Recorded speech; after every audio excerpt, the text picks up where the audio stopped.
on, let's go, boy!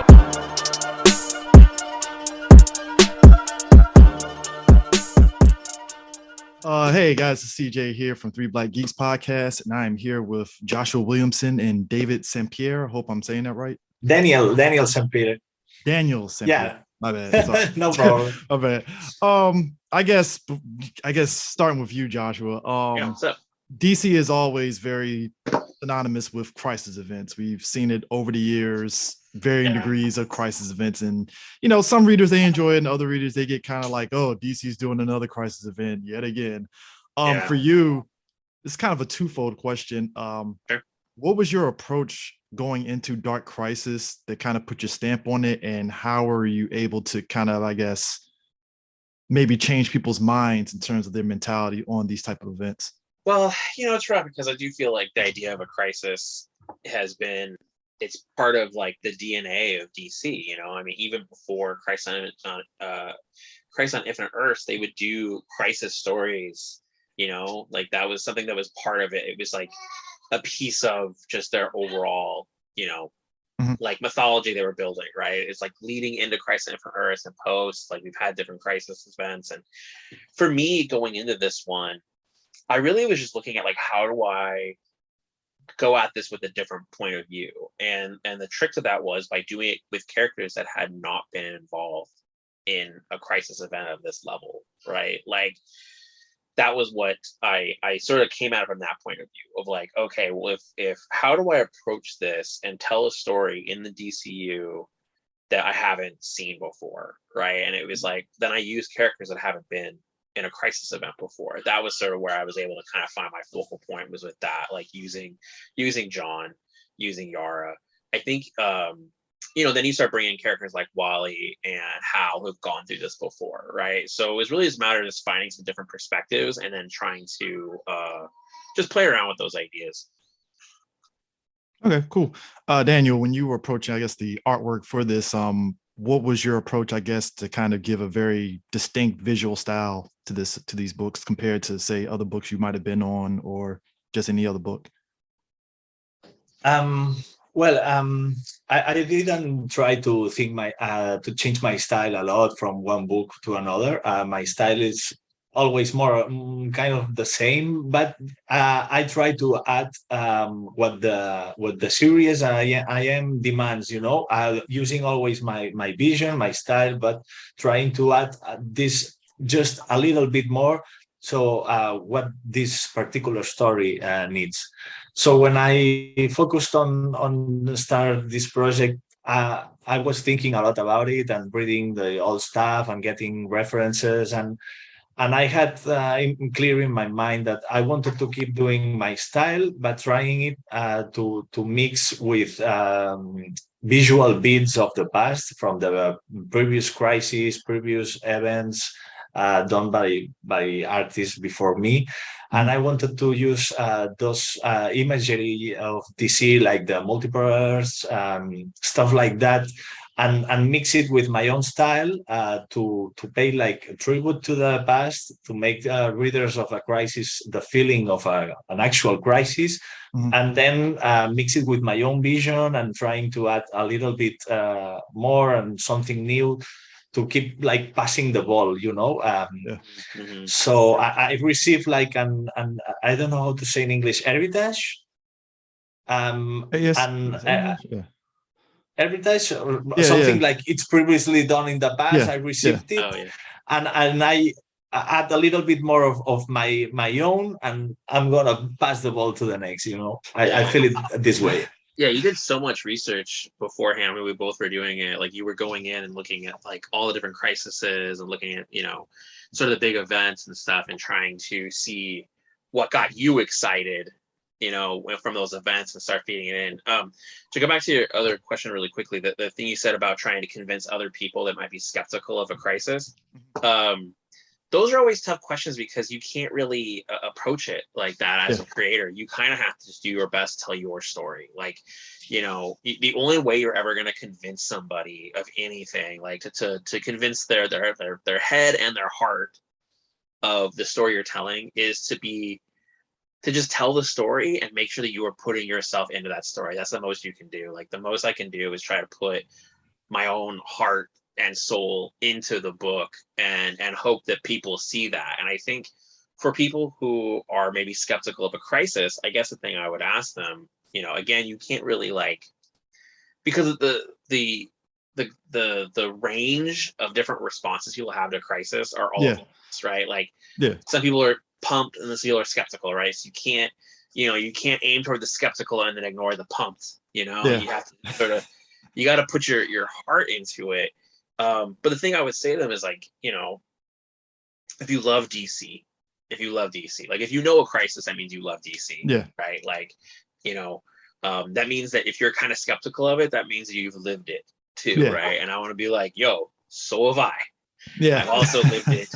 So the most I can say is like, I'm putting my heart into this, but I'm also putting like my love of DC in this. So, you know, if you were also a fan and love DC, the most I can tell you is like, I understand your skepticism, but come with us, just check it out, because you can see that heart then, and the story we're telling, it doesn't matter what title we put on it. You can see that there is love in the book about the DCU, and that's the stuff I hope people who might be a little skeptical of the idea of a crisis, it's like, well, come on this journey with us, you know. Like, you know, that's the most I can say to them. It's like you can't get too lost in that. You just gotta, you know, like for Daniel and I, going back to what Daniel was saying, it's just kind of like you go back and you look at these things and you see the stuff that you loved and you put it in there, you know. And it's like with Daniel, with like the end of issue 2, right? So like I know that Daniel loves the Green Lanterns. So it's like, it shows. Yeah, yeah, for sure. But you see issue 3.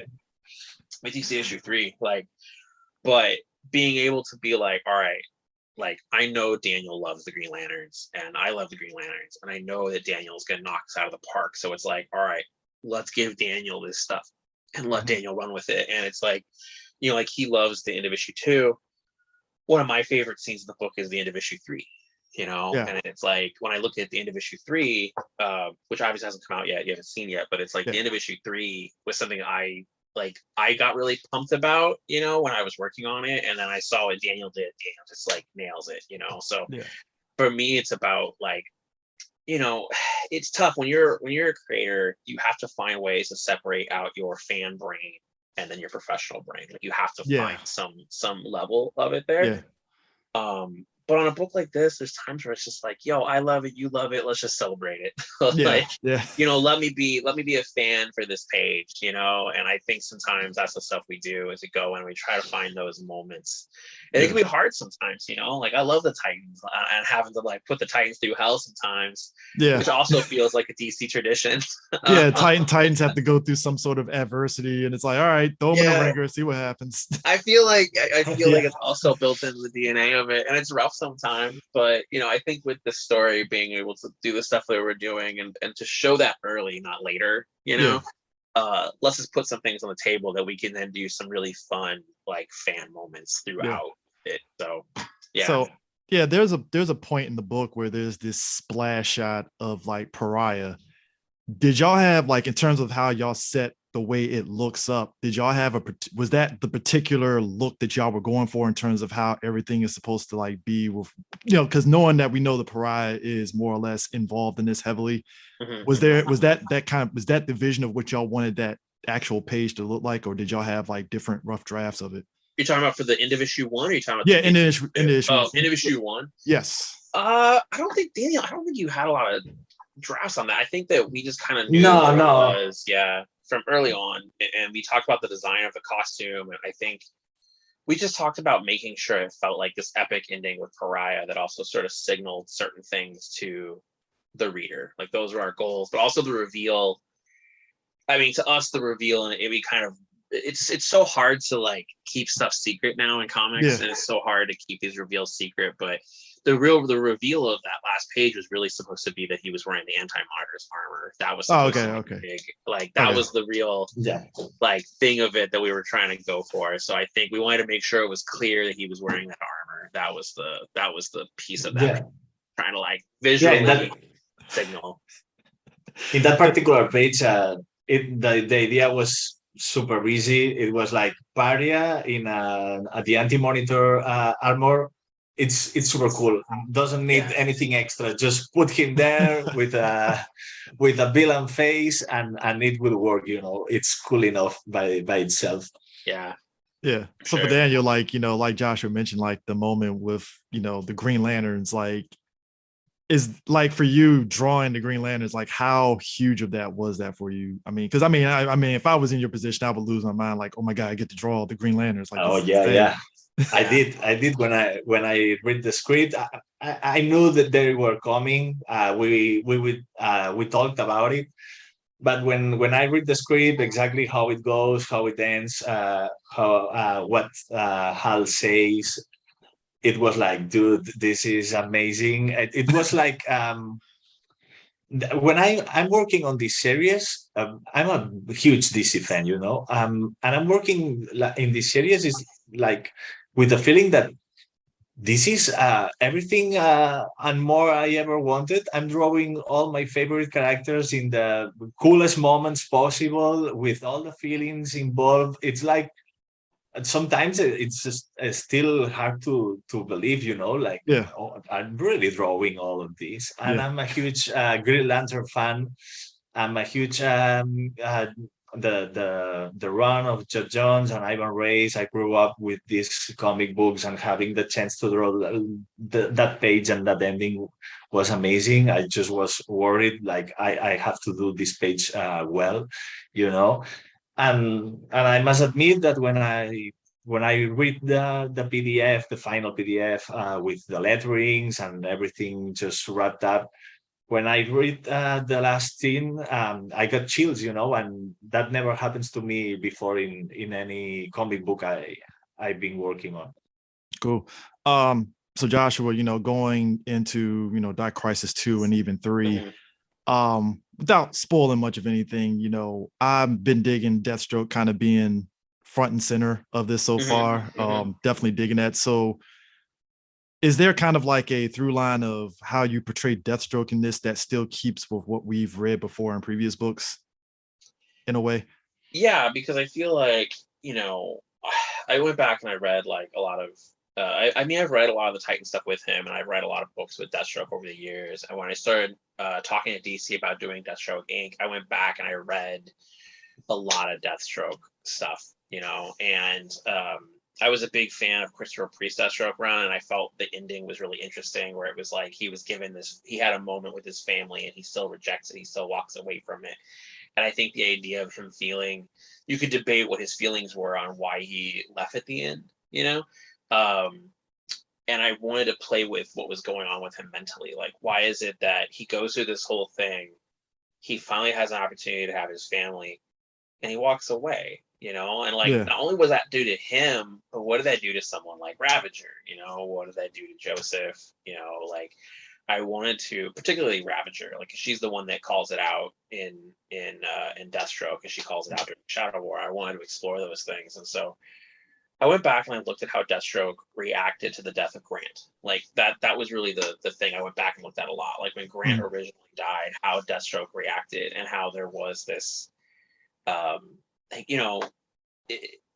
joke around about him being this kind of like, he's not a rational person, and he doesn't take responsibility for things, and he's a little deluded about some stuff, and he's stubborn, like there's no way it could ever be his fault. And I think when you go back and look, and it's like, the fact that he was angry with the Titans about Grant's death, when it's like, yo, this person was following in your footsteps. And that's really where this stuff comes from. It's like, Grant was following Deathstroke's footsteps. Instead of him saying, maybe if I had been a better father and been there for Grant, maybe Grant wouldn't have died, or worked for Hive and died. Like, there's steps there. Instead, it was like, I'm blaming the Titans. So you take that moment, you take this moment where it's like, Grant dies, Deathstroke takes zero responsibility for it, and focus all his energy into attacking and destroying the Titans. And I mean, not just killing them, but breaking them, like trying to break their souls. Like, that's really good. So with everything that's happened to him, once you start playing around with the idea that he's being manipulated by Pariah, and he's being manipulated by the Great Darkness, which we started doing that in Deathstroke Inc., that we started seeding this idea that he was being manipulated by something. once you take all that, and then you take the things that happen with Respawn dying, and then you take the stuff that happened with him going into the Lazarus pit, and clearly like coming out of the influence of the Great Darkness in that moment fully, I wanted to bring it back to that. So it's like all these bad things are happening, and how does that Deathstroke react? He blames the heroes. Yeah. You know, it's like he's like, this is a bad thing. You know, I'm going to attack them, versus him ever considering the fact that not only is he in the wrong, but he might be manipulated. And that plays a part across these issues. It's him sort of realizing some of this, and there's a scene with his daughter in issue 3 where they talk about this a little bit, and how he's acting and how he just cannot, you know, like he sees what he's doing as a good thing, you know. And I think like he feels like he says it in issue 2 where he's just like, you know, this is a mercy killing. Like that's how he kind of sees what he's doing. But he's also doing what he did before, where it's like he is manipulative and he likes to use people. And so a lot of that plays into his role in Dark Crisis, specifically issue 2, where he's trying to again break the Titan's soul. You know, he's trying to morally defeat them versus just killing him. I mean, that's why he says that thing where, you know, in the first issue where Beast Boy is like, oh, you can just destroy Titans Academy again, we'll build it or whatever. And he's like, no, keep the Titans up, keep the tower up. I want to keep it up as a warning, you know, as a bloody warning to anyone who tries to be a hero, when anyone tries to, you know, pick up the torch. And that's why the stuff that plays out in 2 the way it does. So lastly, do you feel like John's naivety is going to clash with what we're seeing with Black Adam? You know, because Black Adam is kind of reluctant to step up as leader. And do you feel that's going to kind of clash as these issues keep going with 2 and 3? Oh yeah, for sure. Yeah, they have a couple moments, but it's not just John clashing with Black Adam. John's going to clash with other people. Like there's a couple scenes in issue 3 where he clashes with other characters over what's happening, and how he has a very hopeful view of what they're doing. And I think with the kind of moral defeats they're going through, there are characters that are going to kind of clash with him on that level, you know, like not necessarily fighting, but definitely clash with him. And there's some big moments with him and with Black Adam in the next issue that sort of delve into that. Cool. Yeah, I appreciate you both, you guys, taking time to talk to me. Like I said, I've been digging it, and like I said, I think when I asked you that question earlier, it was the case of like, this might change my mind about crisis events now. That's why I asked you. So I'm glad it is, for me at least. So that's nice. That's awesome to hear. I mean, you know, we're not going to be like rebooting anything. Like we're not starting off from scratch on any stuff. Like we're, you know, this is a story that's supposed to celebrate all of the mythology of the DCU. There's definitely some stuff that'll spin out of this story that will impact the DCU next year, but I didn't want to make it one of those events. I think when people hear the word crisis, even though there's really only like one crisis that actually did that, because even, you know, like Infinite Crisis was the 1 year time jump, Final Crisis didn't have any impact on it like that, you know. So it's like, it's funny how that first one, and then of course like Flashpoint, which was not a crisis but still one, you know. So it's always interesting, people automatically assume, but it's like no, this is going to be about celebrating all of it together, right? Like really celebrating all the different pieces, like the JSA and the Titans, you know, and doing a big story at this level that's more than just Batman, Superman, or Wonder Woman. Like that was the stuff I wanted to do, and show all these different parts of the DCU. Cool. Appreciate you taking the time, guys. I'm looking forward to more. A pleasure. Yeah, thank you. Cool. Thank you.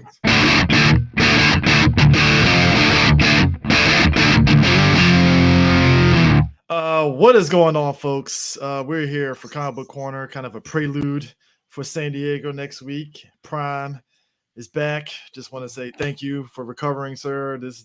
We were happy to see you recover, because last week we were supposed to have the show and Prime was like, "Oh, I caught COVID and I am down for the count." And I was like, "Oh shit! Like, rest up, sir. Rest up." So how you feeling, man? Well, guten tag and konnichiwa, bitches. I'm feeling way better than I was last week. That shit hit me like a ton of bricks. Fucking sucks. 0 out of 10. Would not recommend. And join us from the Blerd Whiskey podcast. We got Mr. Petty himself. Cam, what's going on, sir? Nothing much. Just fresh off of BlerdCon via IG stories because I had a job. So Adulting, don't recommend. 0 adulting, out of 10. yeah, it's a trap. Yeah, I've known Mr. Petty over here since PG, so early 2000s, 2002. We're old. He's old. Yeah, we're sure, sir. We're all old in here, all right? We can admit this, right? We're all old in here. I think me and Shit, Prime. nigga, I'm not a person. I'm a concept. What the fuck you talking about? Come on, Prime. I think we were dead to rights as soon as we mentioned Wizard Magazine, and people were like, "What's Wizard Magazine?" Oh my god, I almost killed myself. I was like, you know what? I'm done. I'm out. What's Wizard Magazine? Oh, dude, somebody brought it up last week. They was like, "Oh man, before we had the internet, we had Wizard Magazine," and they brought up the articles about like the fan casting and Fan stuff. casting was the greatest, worst thing ever because they'd be like, "Oh man, that's a good choice. That's a terrible choice." They got 3 things right. They had freaking Patrick Professor Stewart X. as Professor X. They always casted him. They had Wesley Snipes as Blade. They always got him, and they had, I think, James Marston as Cyclops like 3 times. Wow, it was. Yeah, I didn't know he was in the thing in the 90s. Yeah, it was like before, like he got casted in the first X-Men movie. But, so I still hate that. Teddy. I see you, Teddy. All right. So I was like, yeah, Wizard got some things right, and then other times it's like, no. It became very biased. Shit, you think? Man, I'm about to say I'm about to date myself because I was in the message boards from the early internet days. So I was in like the writing wizard forums and the art wizard forums and submitting stuff, hoping that I can find my backdoor way into the comic book industry. Sorry, my hair turned gray when you just said message boards. I'm like, bro. I was like, please don't say news groups. Please don't say news groups. Nah, there were message boards. Oh man, at least I didn't say chat rooms. I mean, look. When AOL was out, I was too young to understand chat rooms. I was right in that Marvel Entertainment chat room on the fucking AOL channel with their fucking pre-flash background they had on their homepage. Man. Oh, Flash! Wow. No, it was pre-flash. That shit was like an animated. Oh, Macromedia. Yep, Macromedia. Back like I said, websites. It wasn't websites. It was called channels on AOL. Oh man. But anyways, like I said, y'all are old. Yeah, but anyways, the youngins that listen to Comic Book Corner don't want to hear us talk about message boards and stuff, and when they want to hear the juicy stuff, and we're gonna start in hot. I told Prime in our little the private group that Prime added me in. I'm really starting to get into the mindset that the MCU is a mistake. And Prime knows that I like it. And Prime knows that I like the MCU, and I'm not like over the top with it, but he knows where I stand at it, right? And I'm sitting back and I'm just like, guys, chill. A mistake? No, mistake as in there's a lot of folks that it's one thing to like the MCU, right? That's fine. You like the MCU, but you see mistakes, right? But there's like MCU fans that take it over the top, just like the Snyder fans, where they like think that it could do no wrong, it's perfect, Right, and I'm like, guys, don't do that, don't do flawless, that, bro. Oh, okay. So Marvel is the AEW fans, man, basically. Yeah. And I'm just sitting back and I'm like, guys, you're making me look bad because I'm like, I'm not that much of a stand for it, but it's like I enjoy it. Don't do this. And I'm like, oh, don't do Oh man. It's like, and if you say anything that could be quote, like, oh, I'm just being fair and impartial. Look, all I'm saying is that phase 4 is a little disconjointed. No, but it makes sense. It's fucking perfect, man. Marvel movies are amazing. Even Turn your brain off. Don't think about it, bro. See, and that's the thing. Like phase 1, I used to be like that, and I had to sit there and had to sit back and like, all right, let me catch myself on this. No, don't do this. I had to catch myself. It took me a minute, but after phase 1, I was like, all right, I gotta stop that shit, and I stopped. But I mean, I understand they're just planting seeds, and there's like they got to start all over. Like we had a nice little high, and the payoff was good, and then now we got to start over. But everyone still wants that same high. So it's like they're chasing the dragon. Put it this way, I feel there's a lot of folks that are chasing the dragon. I also understand people's complaints about phase 4, some legit and some like, guys, do you read comic books? Because this is a thing here. Like, Stop. I'm okay with the pacing. I'm okay with it. I understand what's going on. I prefer Phase 1 over all of them because it was like individual movies. Phase 4, I mean, you got to get the Disney DLC to like understand half the. It's a mix of both, but there's flaws, there's holes. I said that same thing in the group chat. Like, I really appreciated Phase 1 because it rewarded you for being a determined viewer, where you were like, you watched all, so you saw the you tell folks in connections. Phase 1, they were pissed at Phase 1. I remember. Yeah, like it's like it rewarded you for being a dedicated fan. Now it's like I feel like I'm being actively punished. It's like, oh no, we can just pat it off later, or we don't have to tell you a complete story now because we're promising you one later. And I'm like, please stop insulting my intelligence and please honor. Can I just get one solid movie? Right. Just one standalone movie that, you know, I shouldn't like. You could watch Iron Man 1 and you know you can skip Iron. Right, you can skip Iron Man 2. You can skip the Hulk and Iron Man 2 and watch Avengers and you'd be okay. I feel you could watch Shang-Chi. I know that's probably bias on me. I'm probably alone on that. I feel you could watch Shang-Chi and still get a good idea of what the fuck happened. Yeah. Because once Shang-Chi's dad was like, yeah, somebody tried to use the 10 rings and basically try to colonize my shit. Nah, that's no. It's like, and then they explained it. So you weren't left wondering like who used the rings. Oh, okay. So as much as I like guy in jail, yeah. So as much as I like Iron Man 3, it's like, well, you don't have to watch Iron Man 3. Don't have to watch it. You got this guy explain it all. All right, cool. But exposition. Coming in hot this past weekend. Something that if you follow a lot of insiders, and it's not just a Disney thing, it's an industry-wide thing. A lot of the special effects houses came out on Reddit and pretty much was like, yo, like Marvel is doing us like the video gamers, like the video game companies do their employees and putting us on crunch. Like, and I mean, it's something we kind of all say because we've said it a lot on the podcast. We said it a lot on. We knew during COVID they were putting them in crunch. Like, we picked up on that, but the fact that it was going back from Phase 1. Now we knew in Phase 1. Perlmutter was pretty much tightening the strings. We knew that's on record. That's in every article, confirmation at all. So we knew it was.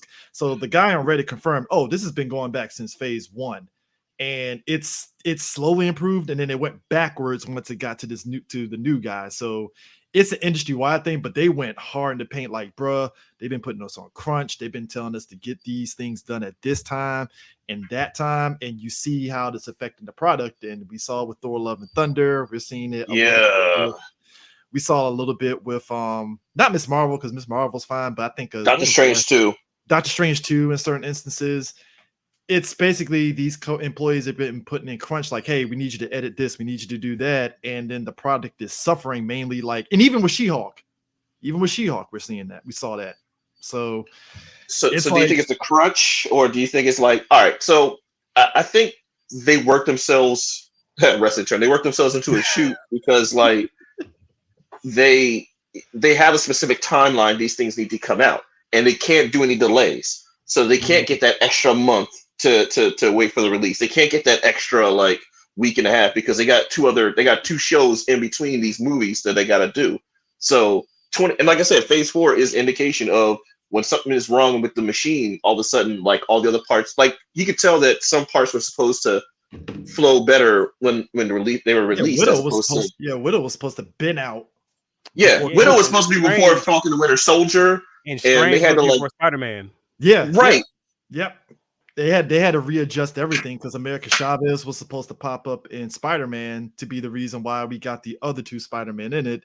So they had to cut that out and do the whole, his boy opening the portals to get those Spider-Man in. That was a quick rewrite. So they had to do a lot of rewriting. So on one hand, I can understand people feeling how Phase 4 is a little janky because the studio tried to like readjust everything because of COVID. But at the same time, it's like, well, maybe you should have just stuck with your guns and just said, fuck it.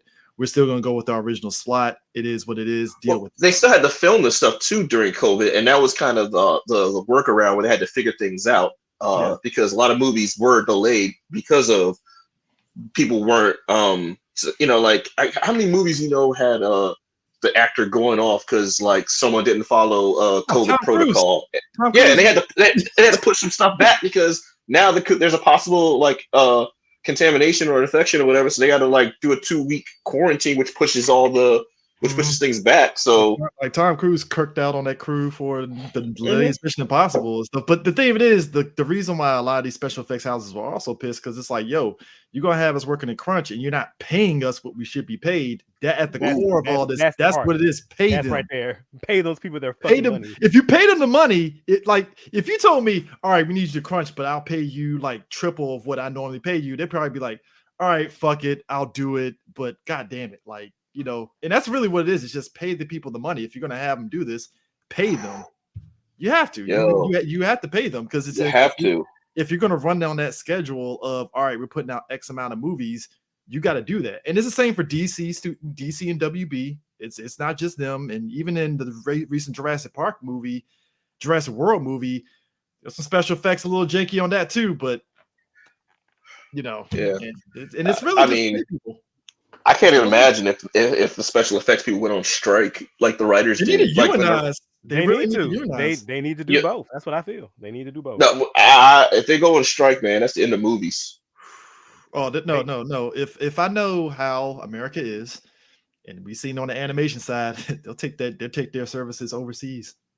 They're definitely going to contract out to some overseas company to do their special effects during the strike. Because you remember during the writer's strike when they got some people, and it happened, and Prime knows this, it happened on Power Rangers too, where they got some like contractor writers to write some Power Ranger seasons during the writer's strike. Man. Did they get them from overseas, or did people from here go overseas and write stuff overseas? Well, some people just crossed the picket line. Yeah, they just crossed the picket line, and they were like temp writers for Power Rangers and stuff, and you could tell because it was like, what season was it? Was it RPM? Or was it? Might have been it might have been Lightspeed Rescue, if I'm recalling. It was we're talking 2005. So we're talking. This is like during Heroes. So remember, because you remember Heroes. Yeah, that was the first one to suffer. It was 03. It was like 03 and something. So if it was 03, that wasn't Dino Thunder, is it? Or was it after Dino Thunder? No, Dino Thunder was 2002. It's either Lightspeed Rescue. What's the one with the time? Time Force was 2000, 2001, right? Or 2002. So it might have been Time Force, Ninja Storm. So it might have been between Time Force and what was the other one you said? Time Force and Jungle Fury got hit. It was the 07-08 Writers Guild. So yeah, it was 07. So yeah. Yep. Right, but Heroes was like 2000 and early 2000s. Well, there were a couple of writer strikes. Yeah, there's a couple. So I remember in the one for Power Rangers, so that was like 07-08. So that was Jungle Fury. That's I remember the dip. Yeah, because I remember the dip in the tone dip in movies. The show changed. Yeah, Heroes was the first one. I do remember that one. Season 2 took like a huge nosedive. It was a dip in the movies because that started the whole remake phase. Because it's like we got no new writers. Well, we got a movie from 1970. Let's just do that one. Wasn't also when Revenge of the Fallen came out? 2007. Yeah. Yep. It's all flooding back to me. Holy fuck. Okay. No, Cam, I was right. So 07. So it was Heroes. Yeah. So it is 07. Yeah. So it's 2007. Yeah, 2007. Okay. It was season 2. So yeah. Because Justin just put it up there. 2000. Yeah. So 07. Yeah. It's if the special effects studios start going on strike, they're definitely going to contract somebody overseas to do their stuff. It's gonna be a Marvel Bollywood film. Look. To be fair to Bollywood, though, some of the special effects is not bad. Have you seen RRR? I saw it. Some of it's janky, but some of it's actually pretty good. I will give it credit. That was the best. I haven't seen that movie. Oh my god! 3 hours was a breeze. Even some of the Ultraman stuff, it's like some of it's actually pretty good, and then some of it is like, all right, it's sketchy, but fuck it, it's Ultraman. You know what you're getting out of it. But maybe they'll revert back to practical effects. Hold on, that's not getting crazy now. Hold on now. Hey, here's the thing. If we're talking, this is Mjolnir.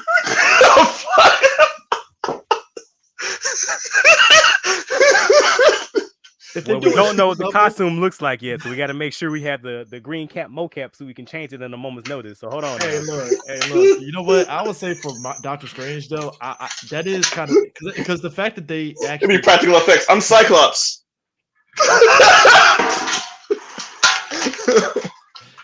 That is gonna be insane. The fact that like Black Bolt's suit was like CG, and I forgot that all the suits have been CG for a long time. Yeah, CG or CG touched up. Yeah. Now I will say the big benefit though, and you saw it a bit in Thor, is that they basically filmed some parts of Thor using the same LED screens like the Mandalorian is and stuff, which I think that apparently that's something that actually does save them money instead of using green screen. So you're saying they have the money to pay them, they're just choosing not to. Yeah, that's what I'm saying. If they had the money to switch up to save money using LEDs, cutting corners, pretty much pay the people then if that's the case, because the LED special effects is actually better than using green screen. Because when I watch Mandalorian, it's like you could tell it's CG, but some of them, like a majority of like the effects, like are they actually filming on set somewhere? Like, all right, pretty good, you know. So, but overall, yeah, I'm hoping the studios end up like actually striking or getting paid, because it's really ridiculous how Disney has to be shamed into doing stuff. It's just they only just now started paying the creatives on the projects now, and I'm like, you shouldn't have to be shamed to pay. Are you talking about like the OG comic creators? Yeah, they finally just started. It was like right after Hawkeye, they finally just started, and it's like, well, why didn't you do that before Hawkeye? Like this Hawkeye because TV show. I want all the money, not just some of it. That starts a precedent, though. That starts a weird precedent of like who gets like. I mean, does the comic creators, when they do an adaptation of any movies now, get credit or some type of royalty? That's the weird part, because I know on the comic book side they should be getting royalties, but on the movie side, I think it's an aspect of getting credit and getting a lump sum of money as kind of like there. But I think a lot of folks said that they really should get like a sharehold stake in it if that's the case. I mean, because like the Hawkeye thing, like Matt Fraction's artwork was the art style they went with, but like yeah, it was like I thought it was Aja or whatever dude's name is. Matt Fraction was the writer. His particular Hawkeye story, which made him more human. He got paid. I remember Matt Fraction literally was like, "Oh yeah, Marvel paid me for blah blah blah," and I was like, "Oh, okay, he got paid." But yeah, but the Aja art style was definitely like influenced in like the way how they did the title screens and the whole like costume direction that they were going for. Yeah, because I think Aja got paid, and that's why I was like, okay, so well, he was the first to mention that he didn't get like any type of royalties. Like, hey man, Marvel used your aesthetic for Hawkeye. So, yeah, I wish I got paid for it though. And then right after that, it's like all of a sudden Marvel's like, oh yeah, we probably should pay that man. I'm like, guys, like you should have did that shit like already. Like, what are we doing? I'm about to say, if Wizard Magazine was on a job, sir. Are you implying that journalists should do their job, sir? How dare you in 2020? Yes. Prime emphasis on journalism, because journalism sometimes is hit and miss in this industry. Hey, look, I have a blog. I'm a journalist.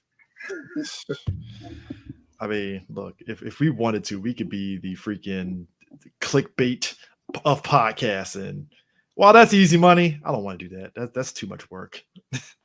It's easy money or too much work? Both. It's like I know a friend of a friend that knows who's getting casted for Doctor Strange 4, and I'm like, your uncle's brother who works at Nintendo? Man, listen. Not Nintendo. Breaking news: Prime is going to be a writer for Doctor Strange 3. Pass it on. His third eye was opened.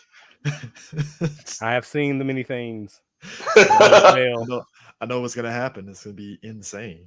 This is crazy. It's crazy.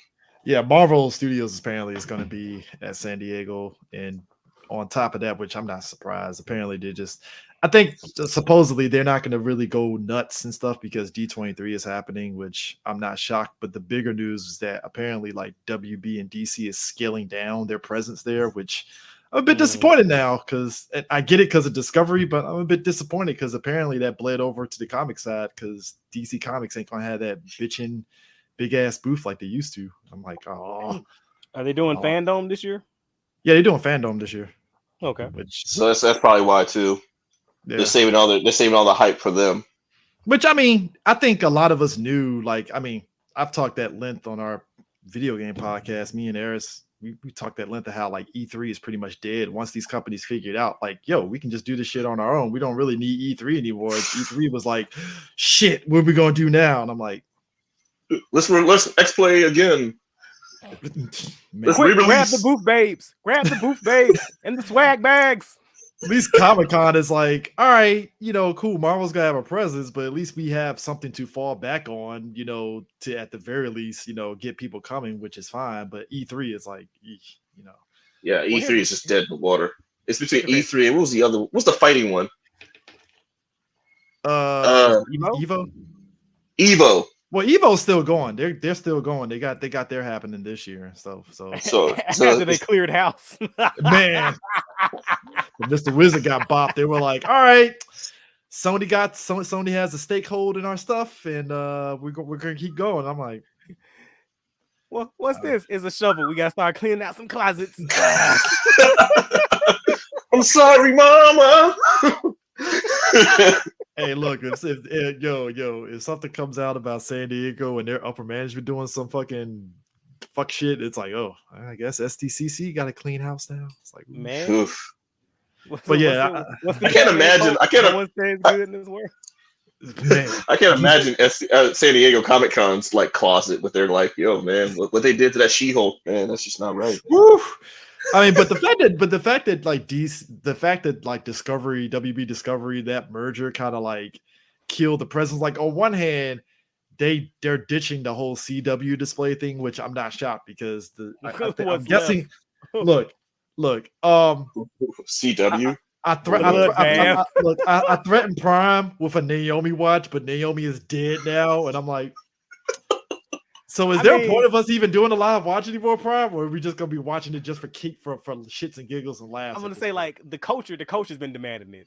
All right, but like, look, man, hey, everybody got their rocks off with Thor: Love and Thunder. I need y'all to watch Naomi and get your rocks off even more, because fucking wow. Look, I'm hovering around the first episode, bro. I have a love-hate relationship with CW.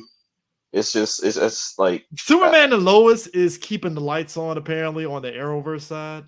Yeah, that's all HBO Max. Not anymore. That's HBO Max. They just revealed in the season finale that it's a separate Earth. Yo, here's the thing. No, it's not. Well, I mean, I don't know. They don't know because Supergirl ended. No, they did. They can't. There was a line in the season 2 finale where they said that Superman is the only hero on Earth. And look, I agree with you. It's stupid as fuck because their writer came out and said episodes. Their writer came out and said otherwise because of Diggle. And I'm like, all right, guys, Uchiwali on one mic, make up your fucking mind because I don't know. He said that was a different Diggle. The writer's like, oh, that's totally my different. My man came out and said, oh yeah, that whole Crisis on Infinite Earth thing, that series finale that ended Arrow, haha, fuck all that. No, but to be fair though, at the end of Crisis, they did establish that they went back to multiple Earths and stuff. I thought they made one solid Earth. What they did was they took all the main shows. They're on one Earth, but then on one Earth, multiple Earths, and then they walked it back with Superman and Lois because once they put in John Henry Irons Steel, it was like, okay, so is this a different? So it was weird. It's been walked back because that's how Crisis ended. It ended showing that there were other multiple Earths. They just think that Earth Prime was isolated from every other Earth. Like they couldn't travel anymore. But the Earth. I got my friends on one Earth, and y'all got the other Earths. Yeah, which I think because they ended with that fucking montage that showed Stargirl, Doom Patrol, Swamp Thing, Green Lantern, Brandon Routh, Superman still survived. So I'm guessing this is kind of like which, you know what, to be fair. But that same Superman was in the Prime universe too, because he was a cousin of Supergirl. Here's my theory. It's a doppelganger. It's a doppelganger. They just pulled a fucking New 52/Rebirth shit where it's like, yeah, that stuff in the past, it happened, but we're not going to tell you. It's the DC way, apparently. Pretty much. That's okay. All right. I mean, at this point now, let's get off of CW. Before I have any. And you know what? And I'm fine with that because Superman and Lois is base as fuck. So do what you gotta do. I mean, look. I'm waiting for more Stargirl content, and I'm waiting for more Doom Patrol content. I do love the fact that Superman is like, I can stop a nuclear warhead, but I can't get my son to open up. Like, I love that. Please open up. Please, son, open up. I love it. Wait, what show you watching? This Lois and Superman story. Yeah. I mean, he is. His son is just opening up. Yeah, even now he is. But I mean, the earlier episodes, you just like, was it Jonathan or Was it Jonathan? not Jonathan? What's the other? What's the brooding one? Jordan. Jordan. Yeah, Jordan is all the one who is like who just doesn't want to open up. He's all like gothic and shit. And I'm like, all right, cool. Like no one dresses like that, but no, whatever. Oh no, it is done a 180 at this stage. So you got. Oh yeah. I'm fully. I gotta catch up. Midway through season 2. Hey, look, I was just happy they gave us John Henry Irons, and I'm like, thank you. I appreciate that. I appreciate it very much. Now I'm waiting for his armor to get an upgrade because that shit is it was basic, you know. It's better than steel. It's better than Shaq. Sir, that is a low bar. That bar is hell. That bar is in hell, sir. He's like, how did you know it was me behind this costume? How many 7-foot gentle like people, black dudes with manners are there? Come on, man. Come on, dog. How did you discover my secret identity, bro? There is not any 7 filters out here. Oh man. So Prime, have you started reading Dark Crisis yet? I told you I refuse. You refuse? Hold on. What was the reason behind not reading bro, Dark Crisis? I have pretty much bowed out of New Weekly Comics, and I'm strictly back issues and trades now. What is your gripe with Dark Crisis or what DC? Did I miss something here? 'Cause I knew with Marvel, I understood on Marvel side, but DC, that's like this is new. I'm just kind of tired of new comics, man. I'm just kind of tired of the creatives. I'm kind of tired of the lack of direction. I'm kind of tired of there seems to be no editors running the shop. No one knows what the fuck anybody. So phase 4, basically. Because shout out to what's his face? We were on the show for him. He was mentioning it about how, and I agree with him. How is it that Jonathan Kent in the first 2 issues of Dark Crisis is more based than his own book? Because it's not being written by Tom Taylor. That's it. Because I hated the fact that Taylor, like the book was fine, but like he really decided to just say he emphasized too much on Jonathan being gay. Then instead of letting the book, he's not writing Jonathan. He's not writing Jonathan. He's writing his Twitter feed and self-inserting himself. He lied because I was sitting back and I was like, why would you say that and let the book speak for itself? I mean, and on top of that, this man has one of the largest white savior complexes I've seen of any creator. More bigger than Bendis. That's saying a whole fucking lot. This man Bendis, he looked at Bendis and said, hold my beer, Bendis. I got you. He's like, I'm like, I will show you how to speak for these darkies. Watch me. At least Bendis knew to step down though. He's like, oh, okay, all right, fine. Not Taylor. Taylor, not was Tommy like, boy. Wow. Tommy boy out here wilding out these streets, bro. He's like, I will tell you what's wrong with you all, and I will fix you all. All right, that's it. Yeah, I know what's best for you, sir. You can't speak for us. The hell I can. I'm Tom Taylor, sir. You don't even know what you want. You're so primitive. I will tell you. Patting all his black meters on his head. You triple savages. Because I'm reading. He's like, this is a book. It opens like this. There are words. They are choose to tell stories. It goes with pictures. I make words for you. Read these books. You'll love it. It's excellent. What's that fucking Joe Biden comic? You'll like this comic or you ain't black. No, Prime. You have to say it right. You'll like this. You better like this. You better like this book, or else you're not gay. All right. Oh, that's right. That's right. Oh, it's like you better be an ally and read this book. Right. What you mean? And say anything wrong about the story. Like, I don't know, man. The story's kind of just whack. Oh, what are you homophobic? Like, you homophobe? Whoa. I just thought Supergirl was trying too hard in the show CW. Don't get me. You know what? I you know what, Prime? I should have told you this. It's these 2 women that have been doing Supergirl. The TV. They've been reviewing all the episodes of Supergirl all the way to the end. God bless them, because it took them to the final season, Prime, for them to finally be like, "What the hell happened to this show?" See, what kills me about that shit is like I was there on season 2. Like we were both there. We were both there, bro. Bro, I was defending that show in season 1. I was like, y'all tripping, y'all bugging. I got to the season 2 premiere and I was like, what the fuck? What the fuck? Hey, So, hey, look, so if CBS had it right, because I don't know, I felt like CBS was kind of. Here's the problem with CBS.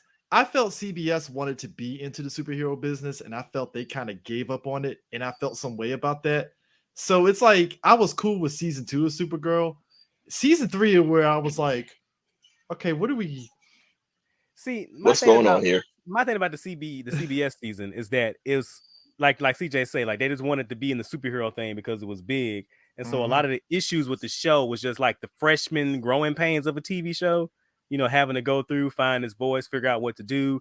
And like it stumbled, but I feel it pretty much mostly stuck the landing. And CBS canceled that shit because they didn't want they were just like, we're done. And I'm like, damn, like really? Yeah, they canceled it. CW picked it up. And so all the problems from season 1, the CW quadrupled down on. Like everything that was wrong with the first season, CW amplified that shit 10,000 times. And it's like when they did the crossovers, it cleaned it up a bit, but then it's like when they got to season 3, it was like, okay, what are we doing here?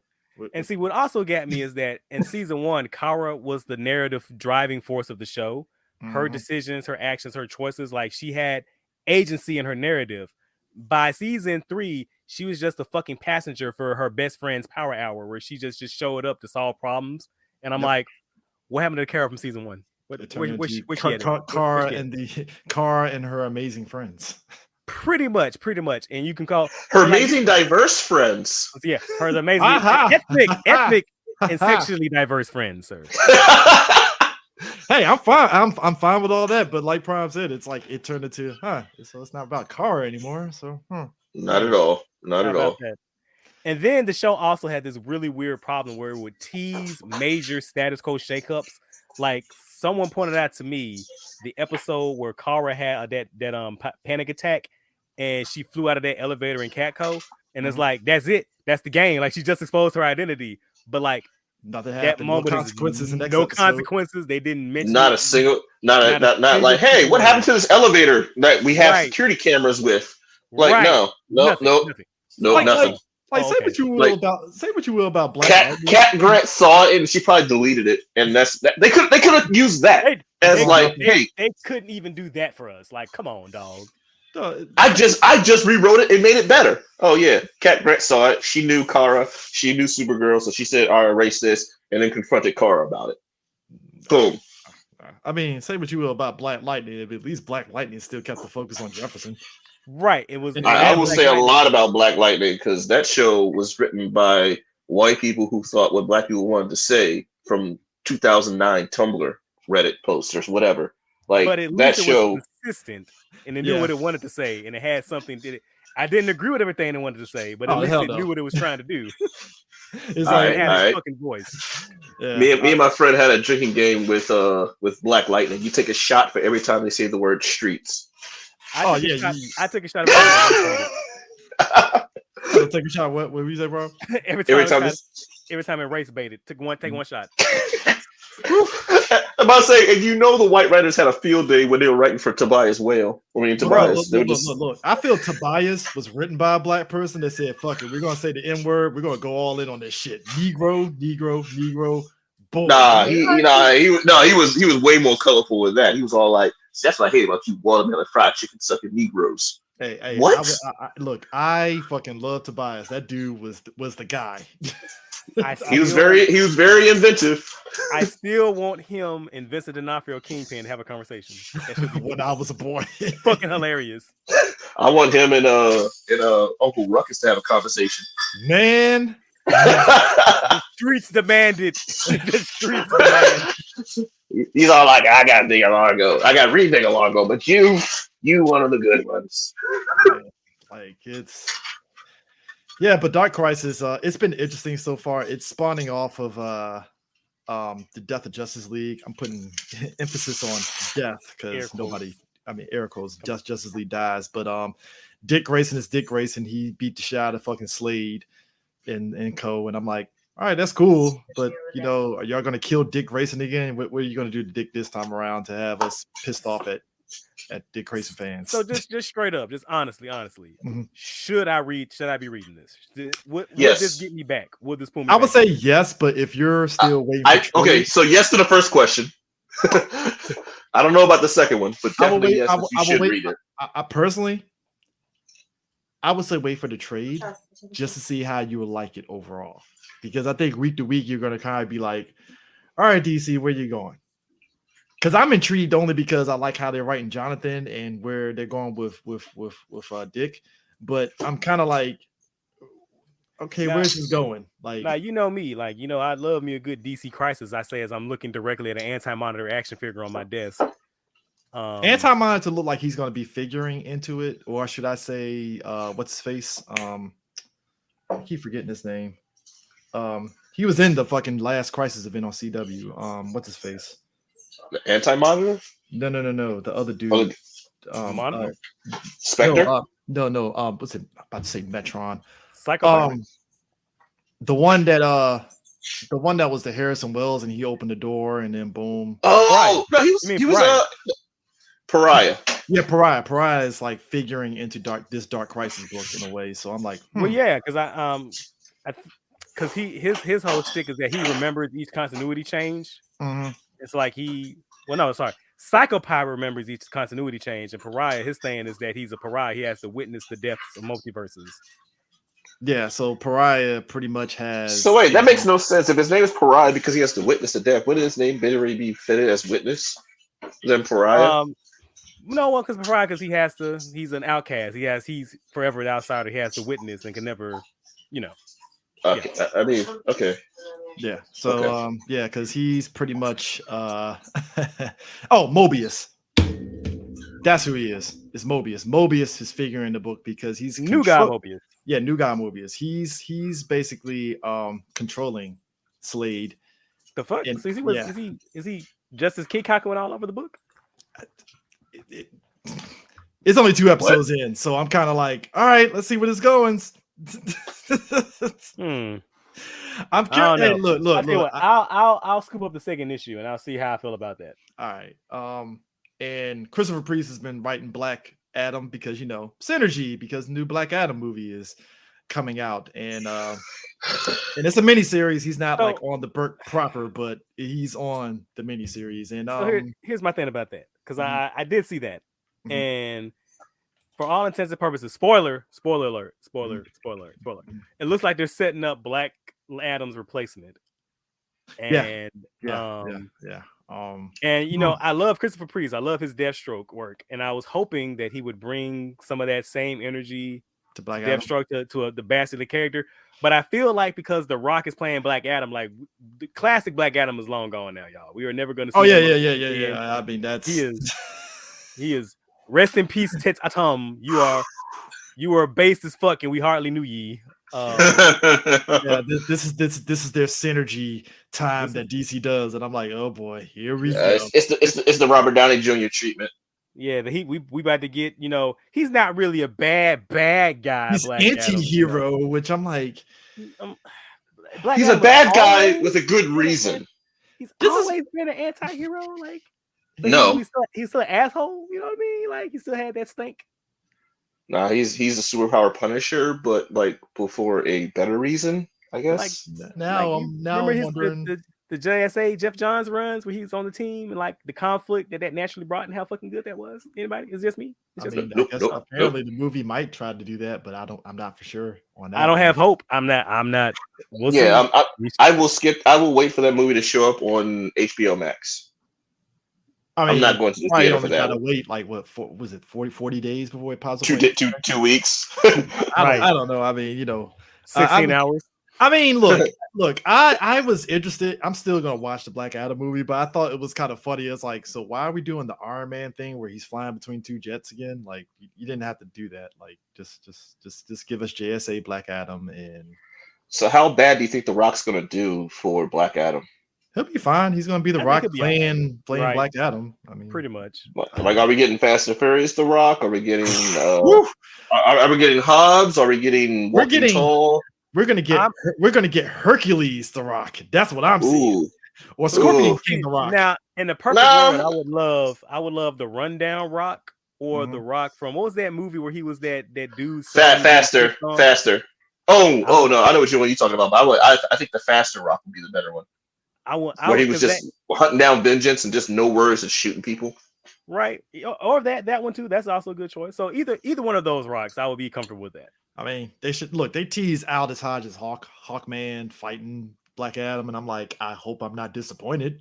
So I got a question. I have a question. Oh, all the Hawkman fans are out there. So what the fuck is up with them constantly putting shirts on Hawkman? Like, what the fuck? Why y'all coming to the gun show? What the fuck? They showed the gun show. What are you talking about? He just has his armor plate on. That's it. Nah, man, get them testicles out, bruh. Get the straps on. Come on, you know you're not.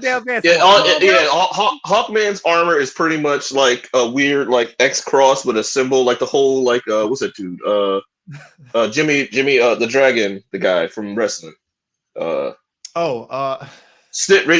the Dragon Steamboat. He has the whole like breastplate, one breastplate, the emblem, and wings. You know what's in the rocks? Look, when they came out, it was in I forgot. So the Rock has a little clause where he has to be the only chess guy. Yeah, it was the clause on the Fast series where it was like Jason Statham and The Rock. Nobody can look bad. I'm like, motherfucker, how about y'all get your ego off to the side and take a fucking L? Like, really? Nope. They have someone there specifically, made to count each punch to make sure that not one person out punches the other person. I mean, that job's gotta suck. I guess Aldous Hodge can't beat the shit out of The Rock, and I'm like, God damn it, Rock, really? Just like. Someone's job is to watch Fast and Furious movies multiple times just to make sure that no one punches more than the other. La Tom to that person. Hey, look, all I'm saying is this. If you want to prove that fucking meme right about like when they did the Suicide Squad where Doctor Strange is like, is this a joke? This guy does the same thing as me. And then fucking Dr. Fate was like, but better.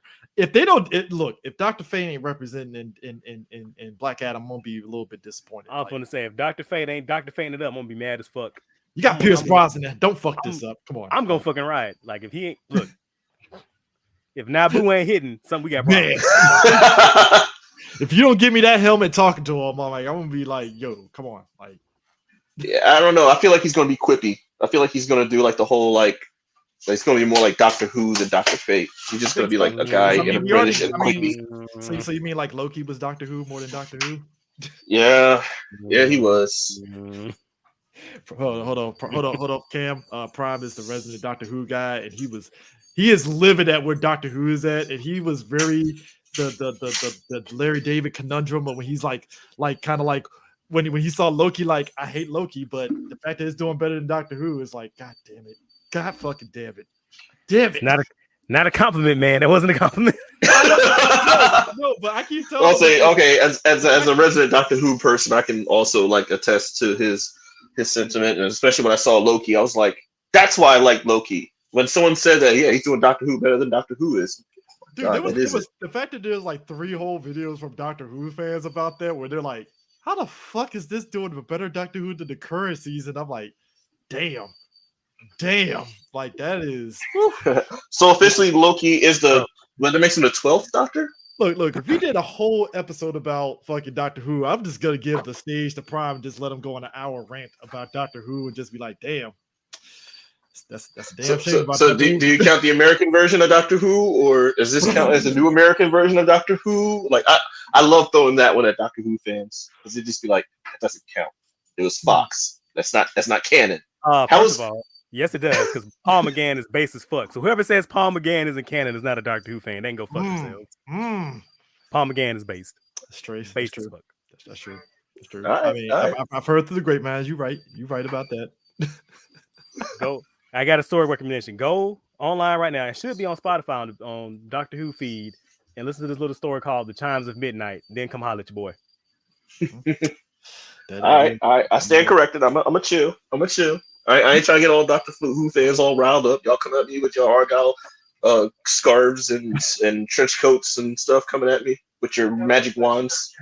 Oh man. Have any of y'all been reading like the Tim Drake stuff? Cause I'm about to jump on that book actually on my DC catch up. Honestly, like DC like hasn't hit me yet. Plus also I don't work near a comic book shop like I used to. When I worked near a comic book shop, I was constantly there. So I don't know if you remember Silver Spring, but I'm always like right there at the Closet of Comics and stuff like that. I'm right there, but like where I'm at now, I'm not up to date anymore. But Tim Drake has always been like my Robin, and that's kind of like why Red Robin was not too disappointing to me, but it was just like, all right, I see where he's going. I just wish he did something else, but you know, it is what it is. That's progression. I'm down with it. But Tim Drake to me, prime Robin. To say I have a lot of those issues. I think I've said this several times on the podcast. Like Young Justice with Tim Drake, Connor, and Bart is one of my all-time favorite just comic book runs, like full stop period. I thought the Christopher Yost Red Robin series is actually a really good fun adventure comic book. And I look no deeper than that. It was just fun. I thought it was a fun adventure book.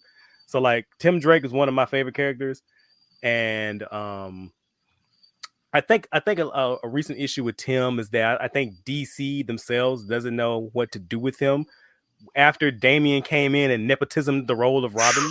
Man, nepotism. He's just been kind of just filtering, like they don't know what to do or how to use him or where he fits because he's not quite Batman. He can't do Nightwing, and Batman is still there, so he can't take the Batman mantle. Even though, like, pretty much up until Damian, he's always been presented as, this is a guy who's going to take the mantle of Batman. He's going to be the next Batman.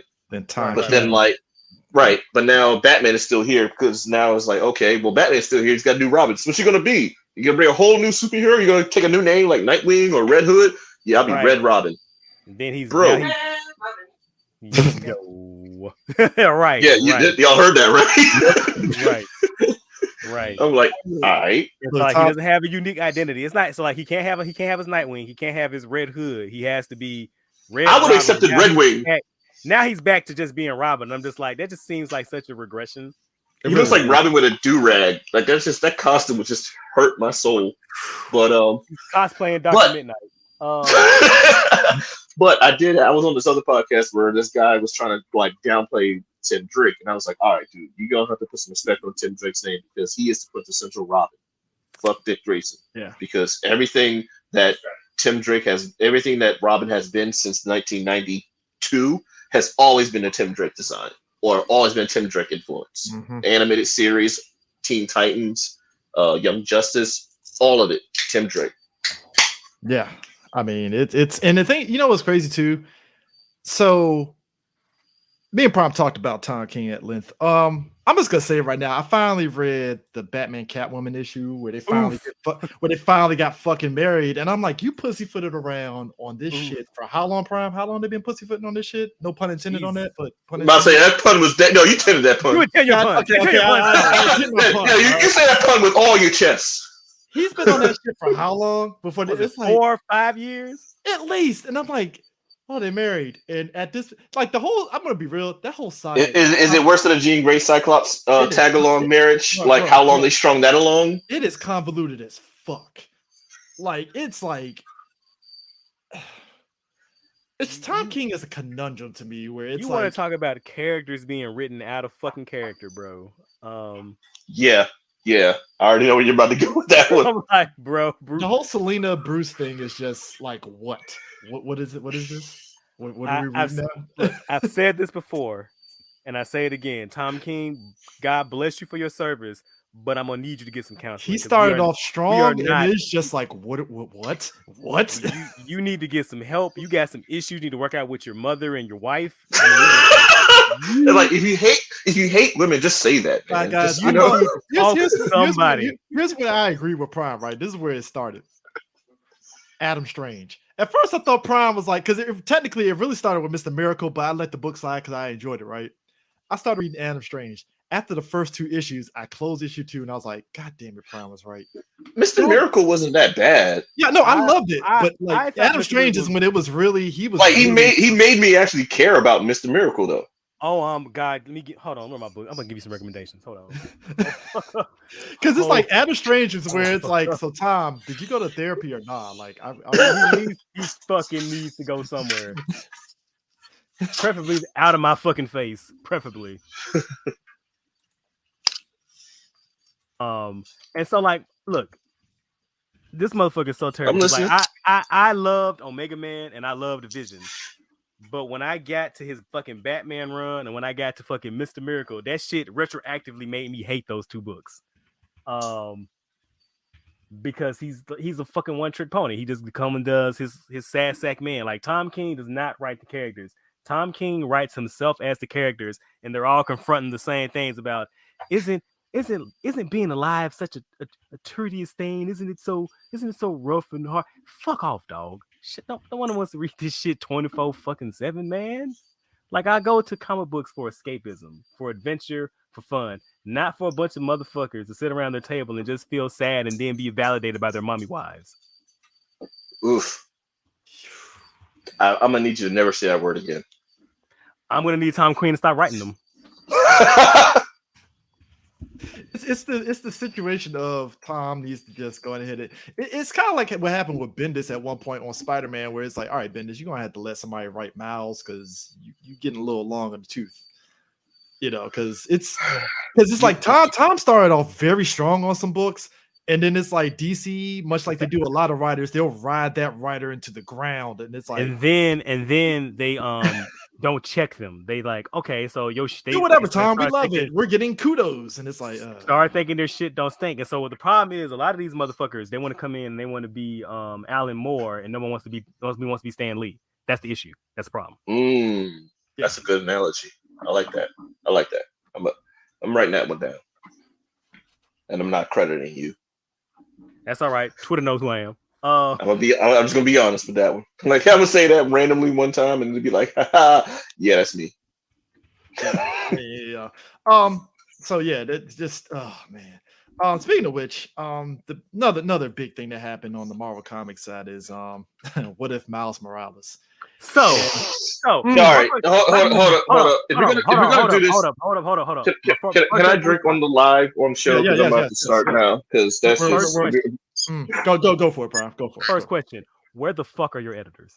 Thank you. This is the same problem that I had post Secret Empire. I want people to understand this. Post Secret Empire, right? And I'm gonna say the issue is never about, hey, you need this person, you need a specific person of color on this book. No, it's you need an editor to sit down and be like, no, don't do that, right? You need someone to be your unifying voice, to make sure that the voice and the tone of the world and the characters are consistent. Everybody sat there and was like, nah, man, you need a black writer on a black character. I'm like, no, because that's reductive. That's because we had like as an example of this, and this ties into the Miles thing, right? We had a white guy, and Nick Spencer wrote the hell out of Falcon, Sam Wilson being Captain America, and it was dope as hell. Then after everybody on Twitter and social media was like, no, we need a black writer on the book, blah, blah, blah. I'm like, all right, cool, fine. We got a black writer on the Falcon book when Sam Wilson went back to being the Falcon, and that writing was horrible. Like, I'm talking, man. Or homeboy who was writing Green Lantern when the book went to shit, and he's a black dude, and he's like, oh, I'm gonna make Jon Stewart, the main character. So everybody was like, okay, that's gonna be cool, it's gonna be good. Cool. Book was dog shit. Yeah. Utter dog shit. So with this thing with Miles, it was a case of the guy that's writing the book, you wrote Miles doing a lot of stuff that you think black people would say and or be cool with, and it didn't hit. Right. And also my thing is like, it's also the same while that's being published. Like, what if Miles Morales was another Marvel character? You're also doing another event was what if Gwen Stacy was just a different, like, who approved these books to be released all at the same fucking time? Who asked for any of this? Who's that? Trying to figure that out.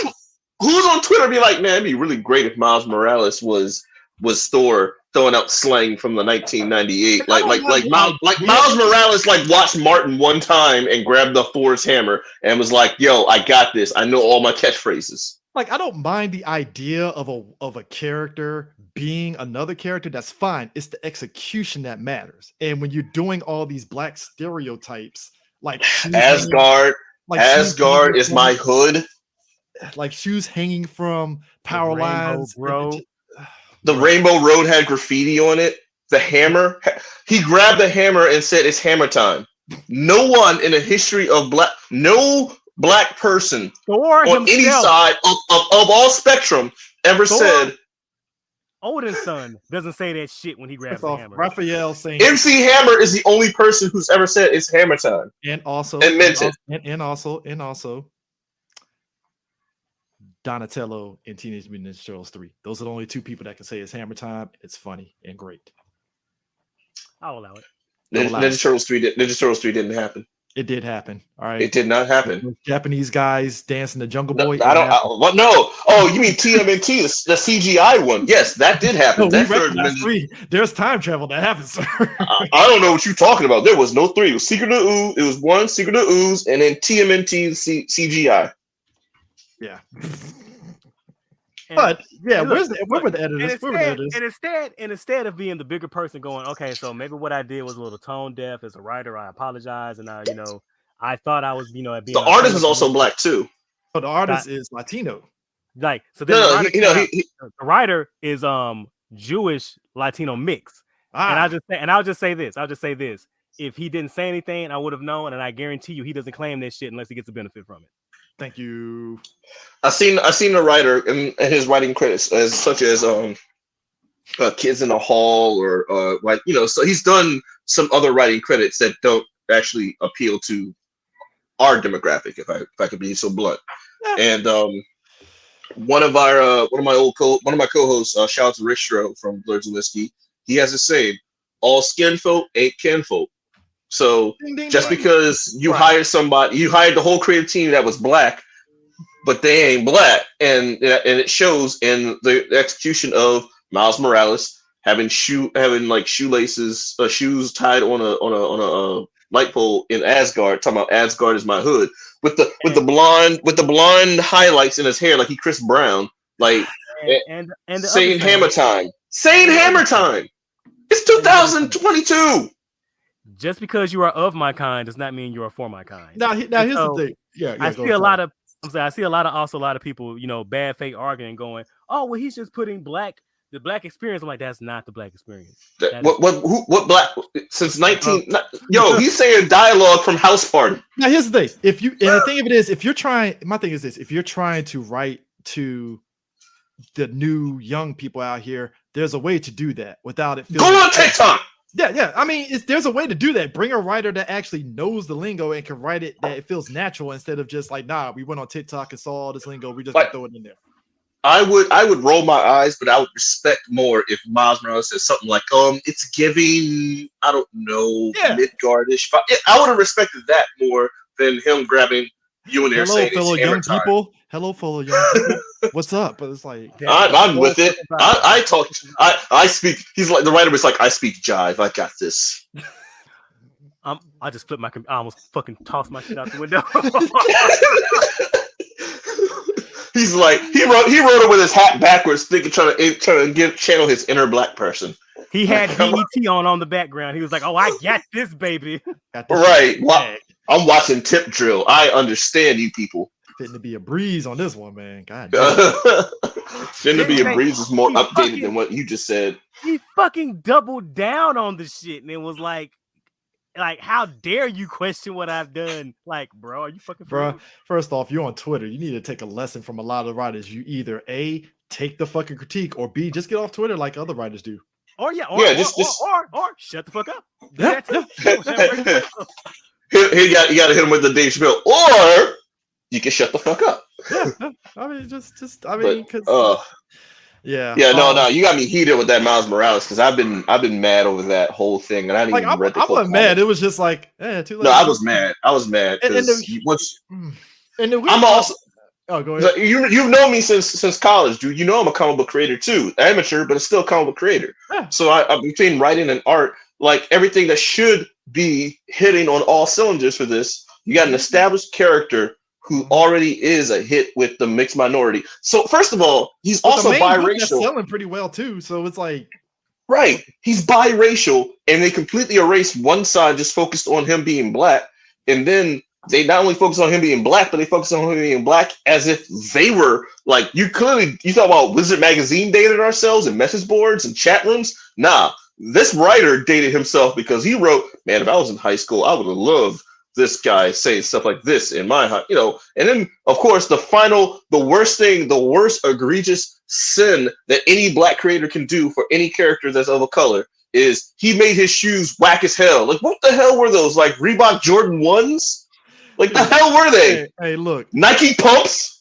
bruh. Like, look, Nike Pump All-Star Converse. What the heck? Get out of here! dude, for Pick a shoe. all the shit, Pick a shoe. for all the shit that the Spider-Man Miles Morales PS4 game got because Miles wasn't. It got the tone right. It got the fucking tone right. No, but here's the thing. Everybody knocked it because he was wearing Adidas shoes instead of Nike. But at least we understood, oh, it's a licensing shit. Nike probably wanted this. All right, at least they went for Adidas that actually look good. It boils down to this. To compare the two, the Spider-Man Miles Morales and the PS4 continuity is a character, not a caricature. Yeah. There's a difference. Whole character. Latino and black aspect of him is combined. We see it all. It's great. If he was Latino, he would have had Puma. True. But I'm pretty sure. See, I'm mad. See, I'm mad about that, but you're right. It should have been Puma, and that was a missed opportunity. They would have been. They would have lowballed too. You know they would have lowballed. You think Puma would have lowballed negotiation? Oh yeah, they would have been like, yeah, pay us $100. They'd be like, all right. Oh shit! I'll take that one panel, baby. We back on top, Kings. give us 50 cents, and you got yourself a deal. 50 cents. Hold on, $1.50, and let us draw it. Tree 50. Oh man, Puma would have just been happy just to been mentioned.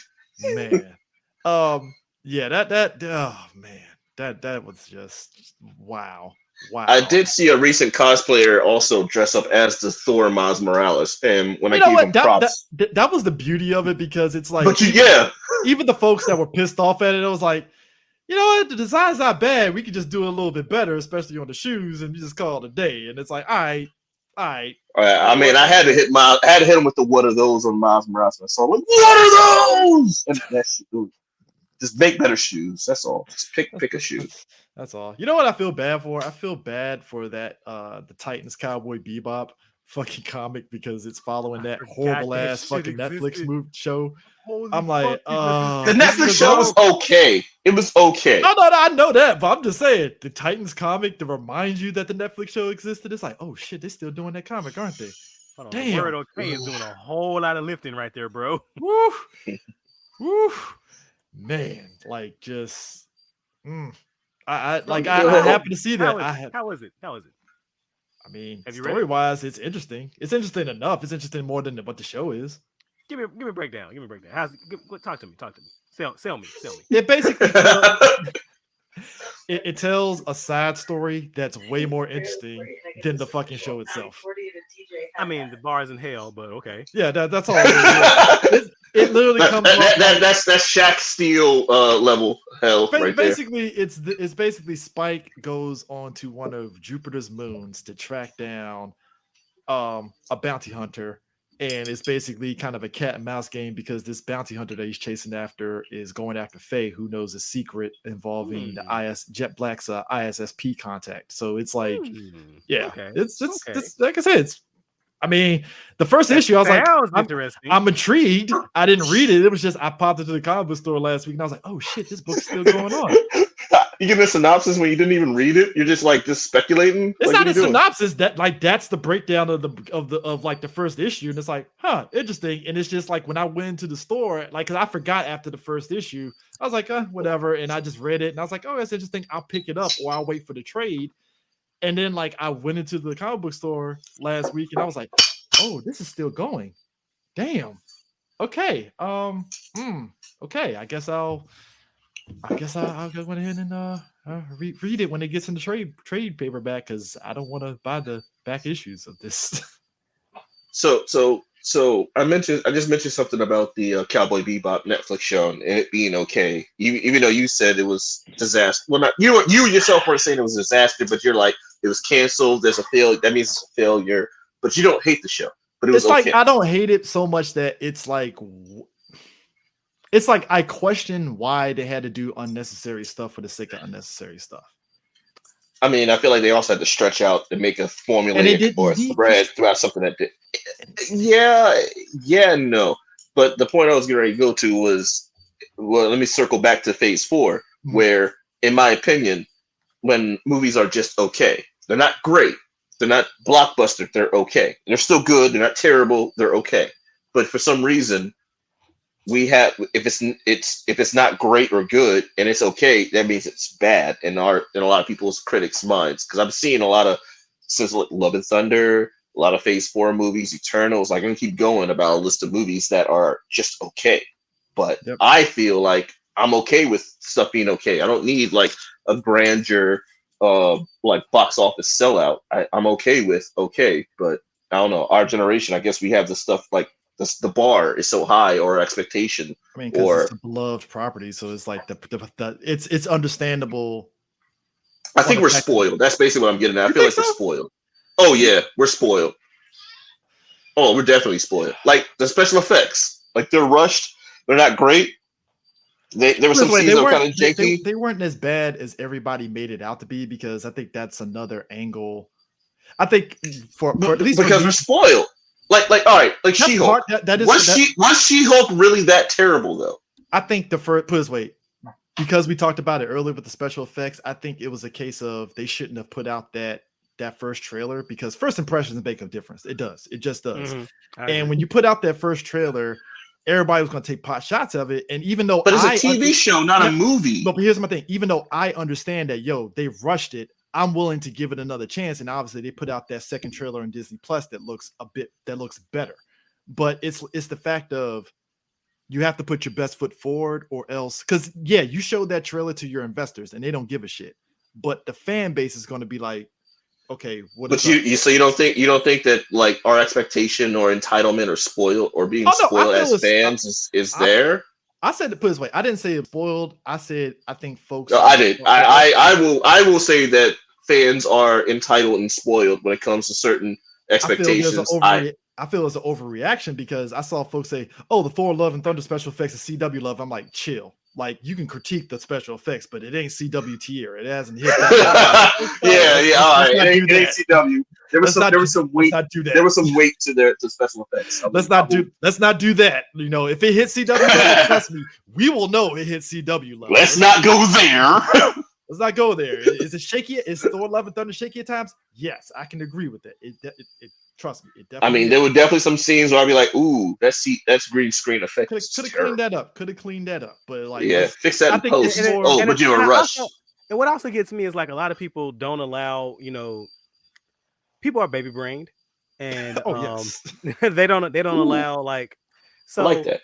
So a TV show budget and a TV show time frame is not the same as a movie. It's not the same as a movie. So like TV show, you get plenty of time. You got to do that shit like back to back, and that shit has to be on air weekly.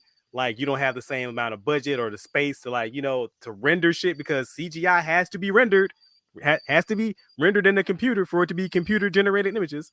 And so sometimes TV show has to cut corners. So like people don't allow TV shows any grace or room, and like people expect shit to always look like fucking Avatar. I guess I don't know why. Like, you know what I'm saying? Like I don't get it. But like, okay, yeah, I see where you're going. Because I mean, full disclosure, I also do some VFX, or I'm friends with people who do VFX too. So it's like, TV shows. My appreciation is definitely up there for it. I feel like when you critique, you have to take all those different factors into account. Like, okay, so what's the time frame? What's the turnaround? What's the budget? Is this a weekly TV show? Is it 10 episodes? Is it 5 episodes? Like, there's certain things you guys consider when you're critiquing or making an observation about the CGI. Full disclosure. I say this all the time. For me, CGI is not a make or break. Like I'm like, because all that shit looks like video games to me. Even like the high tier fucking Davy Jones from Pirates of the Caribbean. Davy Jones is like top tier shit to me. It's top tier. Yeah, that was one of his finest. Right. Yeah. But it all still looks like a video game character to me, because it's that uncanny valley shit. So like it's not deal breaker to me. But I feel like we need to be a little bit more mature and nuanced when we bring up the discussion about CGI and things. Okay, I get that. On TV shows like CW, like ABC, like I'm very lenient. Like I'll see something that's terrible, I'll be like, all right, but it's also a TV show. My expectation for a TV show isn't nearly as high as say when I know a movie is $12 million Right. or Right. $15 million or something like that. Like 250 million. Yeah. you're right. I know, like Thor: Love and Thunder was a $12 million movie, and I saw some janky special effects, and I was just like, okay. Excuse me. So it's like, yeah. So, but I do feel like to bash the movie, like I'll bash a scene, I'll bash a part, but I'm not bashing. I'm not saying like, oh man, like Doctor Strange was terrible because Gargantos' scene was like, I didn't believe it. Yeah. Like I had a problem with Infinity War and with the CGI in Infinity War because like I said this on the podcast. The fucking fact that Thanos kept changing size was fucking me up. Like, but it wasn't as bad. It wasn't as bad as a Hulk changing sizes for the AE one. Right. Yeah, because Right. it's like one minute you have Thanos grabbing fucking Thor's head like it's a fucking M&M, but then it'll switch up the size, and I'm like, okay, what the fuck? Like, right, and next thing you know, he's like eye to eye with Captain America. Like, what are you doing? Like, is it the Infinity Stones doing that? Anyway, he has the Reality Stone, so he's warping perception. Right. That's what it is. Internet. I already wrote it. And then you have shit like Rocket Raccoon, who looks pretty fucking amazing. Like, he looks pretty decent.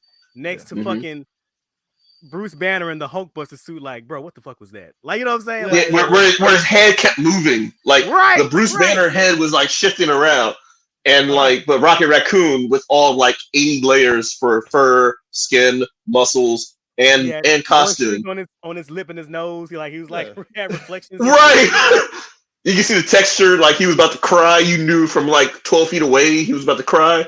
But Bruce Banner, with 2 seconds of him going, "Ha ha, we made it!" and his head was moving like every other direction. Like, you mean to tell me you had not one person on your team that could track that? Not one person.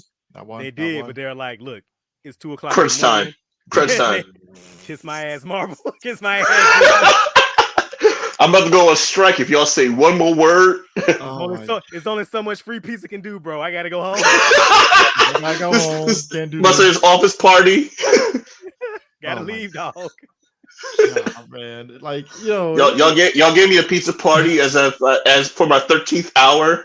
I appreciate the root beer, but I gotta see my wife and kids, dog. Oh man. So Luke Cage is mayor of New York now. I've read all Devil Rain finally, and I heard that was good. I'm gonna pick up that. Oh, Devil Rain is actually really good. Luke Cage is mayor of New York now, and Elektra and Daredevil. I think Daredevil. I finished reading Daredevil #1, and apparently he's bouncing out of New York, and Elektra is trying to recruit him for this whole Red Fist organization, essentially. Which I'm like, wait. So Daredevil is now officially going to leave. His whole steez is him being like from Hell's Kitchen. Yeah, I mean, story purposes, he's leaving New York, but he always comes back in some way, shape, or form. Because he left way back before Civil War, and Iron Fist had to be Daredevil because he had to go out of country for a minute, and then he came back. So Iron Fist was like was Daredevil for a hot minute before Matt came back. So it's like that's their whole thing is like, oh, Matt's leaving. Okay, we've seen this dance before. He'll be back. So they did a Batman where he's like, oh, okay, well, we'll have someone impersonate Daredevil. He's like, why is Daredevil's fist glowing? Don't worry about it. That was the funny thing I remember back during like pre-Civil War. Did he make it glow red? No. It's well, the fist doesn't glow red, but I think Elektra supposedly is supposed to be watching over Hell's Kitchen with her organization that she's basically running at this point. So the Red Fist, yeah. So which is like her version of the hand. Yeah, I mean, it's a fist. Look, it's Marvel. There's so many organizations that everybody is. I'm about to say, if it was truly Marvel, it would be an acronym for like financial investigative stealth terrorists. Something. Why did you put that out there? They're gonna take that. You need to go ahead and copyright that shit now. All right. Fighting intelligent, stealthy terrorism. There you go. That's Red Fist. Oh man, like, look, I'm already hearing the fact that like apparently like Daredevil is supposed to like pop up in the Echo series. Yes, and Jessica Jones is supposed to be in She-Hulk. Yeah. I'm kind of curious So about so that. now so they're doubling back where they were like, oh, the shows aren't canon, and now they're canon, but No, now what that it it's like it's supposedly, kind of canon. well, it's weird because it's like Feige is doing kind of like it. You know what? I'm going to keep using this example. It's G.I. Joe Retaliation, where it's like, yeah, that shit happened in the first movie. It happened, but we're going to G.I. kind Joe of do something Retaliation? else as well. Yeah. Retaliation was like, we're going to walk back the first movie, but not really. They didn't really walk back the first movie because nanotech or They said the nanotech The wars. nanotech war. You mean those two skirmishes? Hey, Nanotech France skirmish. France lost the Eiffel Tower, and what's his name? Marlon Wayans hasn't been back since. So like they lost a lot. Duke is dead for no fucking reason because Channing Tatum wanted to get a franchise going. That didn't happen. So By the way, every time I think about the fact that they let him kill Duke and that Gamma movie never was released, my nipples get a little hard. Like, fuck you. Like, that makes me so happy. So no, full disclosure, what it was that Channing Tatum was actually, even without his permission, whatever, was written out of that movie. He was going to be killed. They killed off Duke because they wanted to start off fresh. But because Magic Mike did so fucking well in the box office, they were like, all right, cool, Channing Tatum's name is hot. He's associated with our franchise. We'll give him some more screen time so to make his death more memorable. Because he was just going to be a one-off, like, oh yeah, and but everybody cared more about The Rock and Bruce Willis more than him. I'm like, yeah, well, there you go. But because Magic Mike was so hot, they were like, all right, cool, let's capitalize off of this. So they reshoot and put Channing Tatum and Rock more scenes together to build something so that when Duke died, it would be like a loss. But the as cost opposed is to just the high. exposition. But the cost is high there, Cam, because what we got afterwards was a man called Snake Eyes. That's not Snake Eyes. That's a man called Snake Eyes. To this day, man, look, Snake Eyes is overrated. It is what it is. He's just a ninja. Let's be real. He's just that was Earth 53 Snake Eyes. That wasn't Snake Eyes. Oh my god! Oh my god, dude! He's just a ninja. He's just a ninja. Sir, have you read Larry Hama's G.I. Joe, sir? I have. He's just a ninja. He's just a ninja. Sir. He's cool. Look, I appreciate. Henry Golding. Henry Golding. Ninja, I love please. I like Henry Golding. I think he was fine. Mm-hmm. It's just that movie overall. It's like the guy playing Storm Shadow would have been a great Snake Eyes. Right. I'm glad I'm not alone.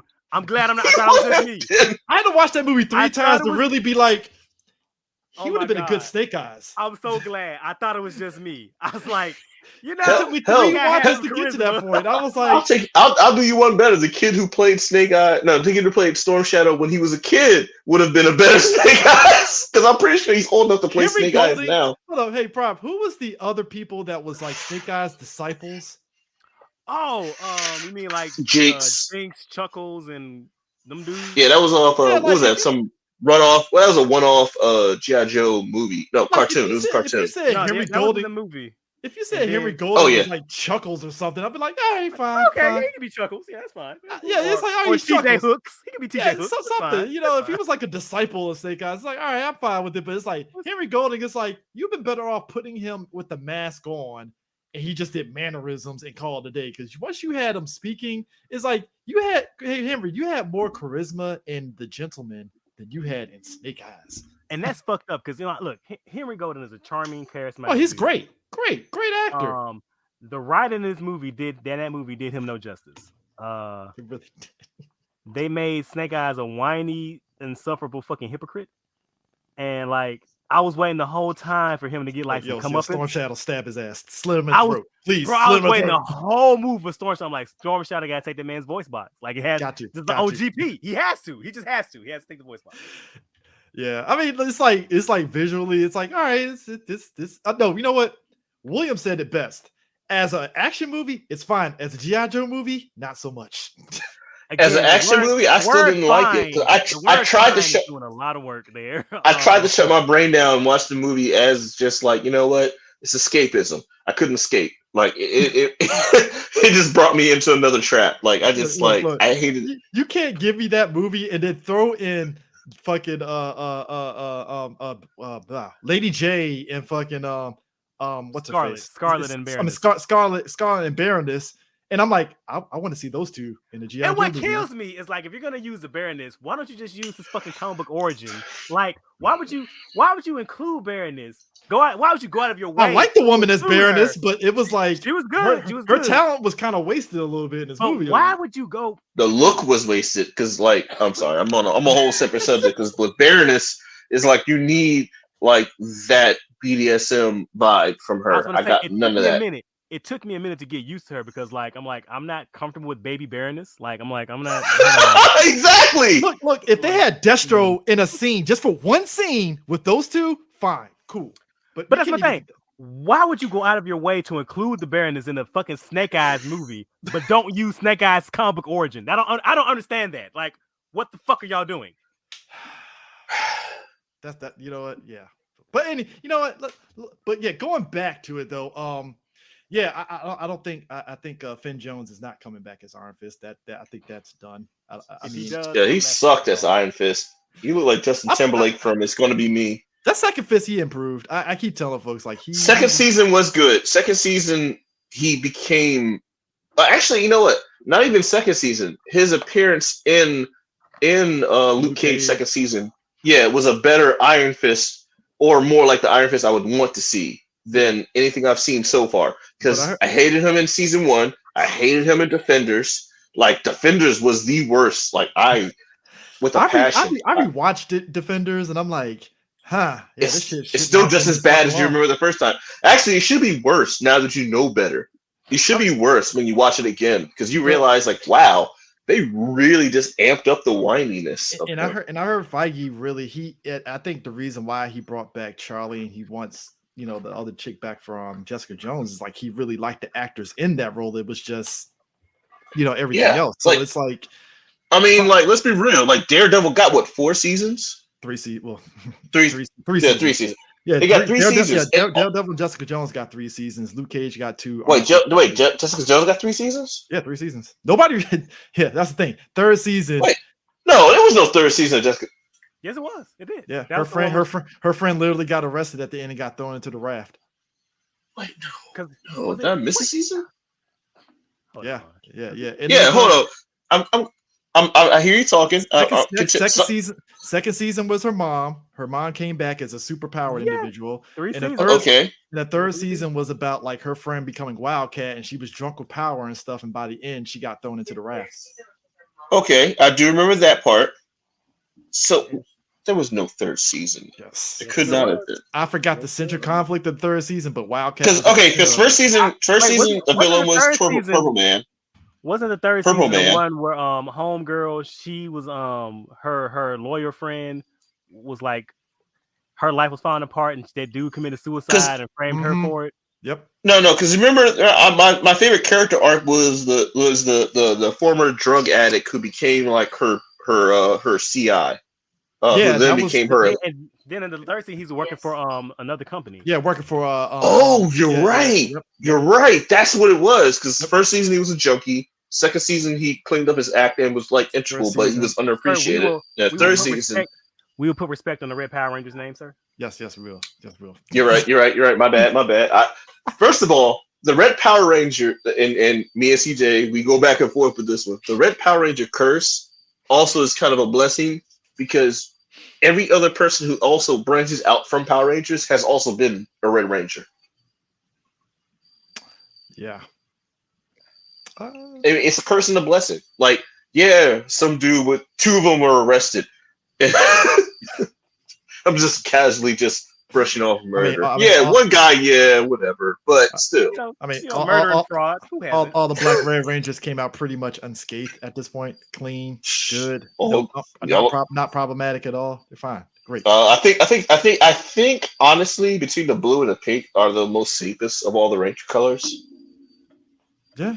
I'm gonna say Johnny Unbosh is doing pretty well for himself. He's done all the voicing all the Shonen Jump characters at this stage. I mean, fuck, like just taking all the roles. He's actually a really good dude too. I met him. I've met 2 Black Rangers and 1 Red Ranger in my real life. Actually, technically the Green Ranger too, but I'm not gonna go. Who hasn't? At this point, if you haven't met JDF, I mean, like you throw a rock, everybody has seen it. I have not met him, but I've been in the same room as him, like I think at least 4 Okay, times. so that's me and the Green Ranger. I've been in a room with him, and then I left said room because I could not stand to be in a room with the Green Ranger. I just but whatever happens, like I can never like either I couldn't get in line or something come up. Like I've never actually met him face to face, but we've existed in space before. so the original Black Ranger and the original Red Ranger, I met them at You met AwesomeCon. Papa John? At a convention. Yeah, at AwesomeCon. I met him at AwesomeCon at it was at a bar. It was I don't remember which convention. It was like the second one. It was the second one. It was the second AwesomeCon. I was just meeting friends at a bar, and she comes to me and she goes, either I just saw the Black Ranger or Wayne Brady at the bar. I'm like, most likely it was a Black Ranger. So I walked over there, and I'm not starstruck. I've seen celebrities, but I ain't gonna lie, I did have that moment where I was like, oh, okay, let's do this. Walked us to the Black Red Ranger. I'm like, hey man, y'all big fans. I'm a big fan of y'all. I've known y'all since childhood. It'd be an honor for me to buy y'all a drink. The Black Ranger goes, nah, man, I'm good. I have honey Jack Daniels in our hotel room. I was like, what the fuck is that supposed to be? Because that is a bullshit. And then my friend seeing me talking to the Ranger, she's like, oh, well, I guess Cam's been talking to him for 2-3 minutes, so it must be good. So she decides to come up to me. And now I'm being flanked by like 2 cosplayers who are very attractive.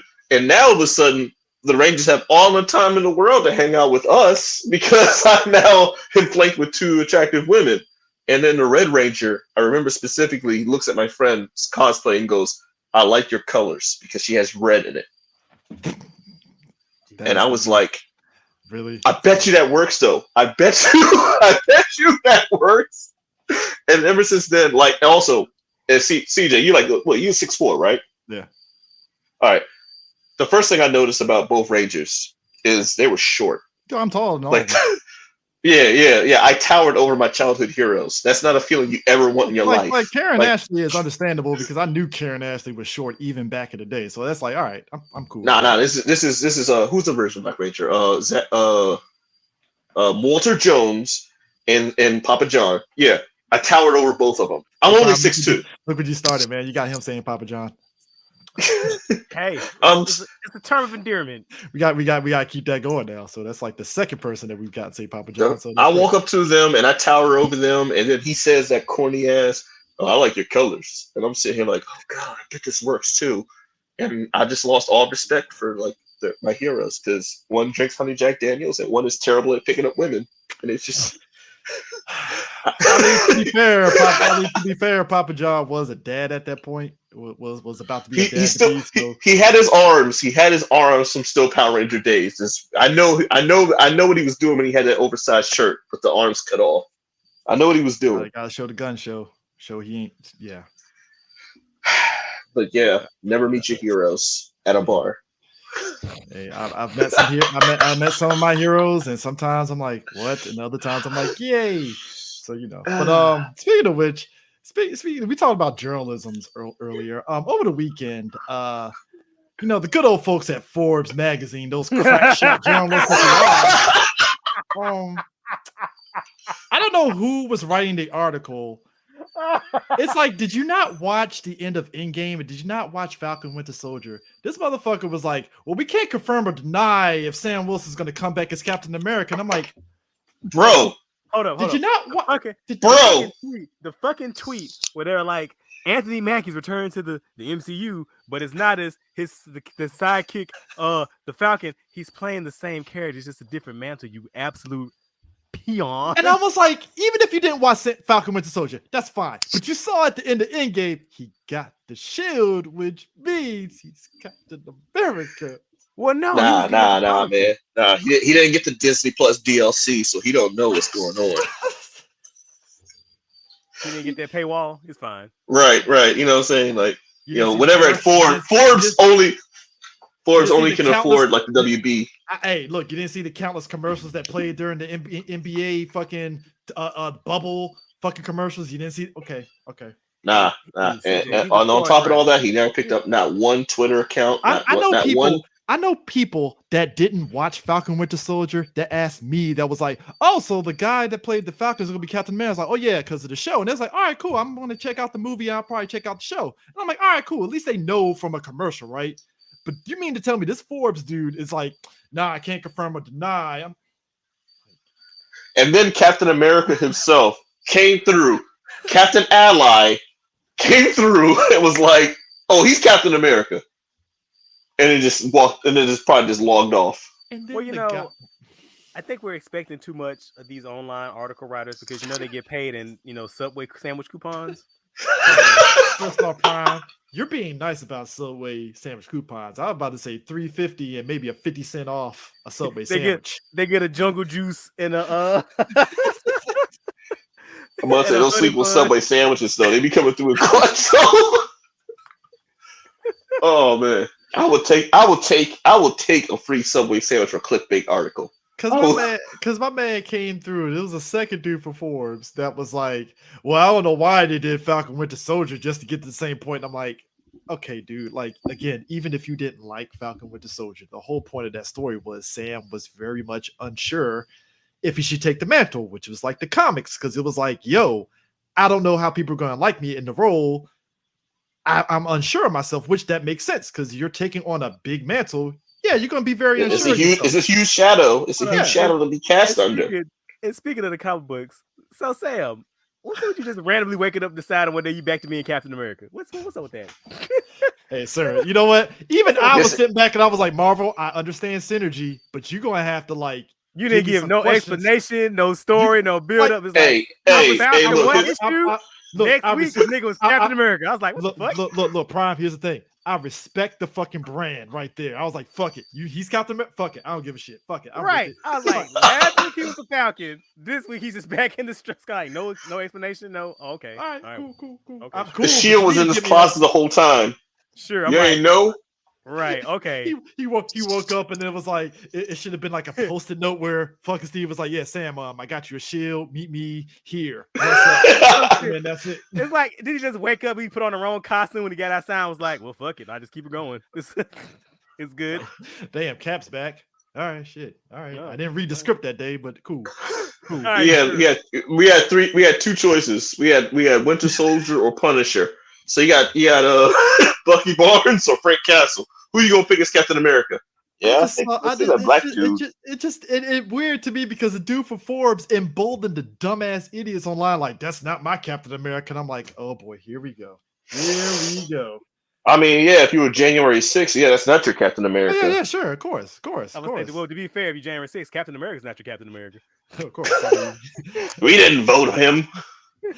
Look! I was disgusted seeing some motherfucker have an actual Captain America shield on January 6th. I'm like, I'm more offended at the Punisher logos on January 6th. They have a Captain America logos on January 6th. Look! That road was gone for me once cops saw co-signing. Which that's a good segue, sir. Because okay, how do y'all feel about the Punisher being part of the hand? Like, I dig it, but like the symbol change is weird to me.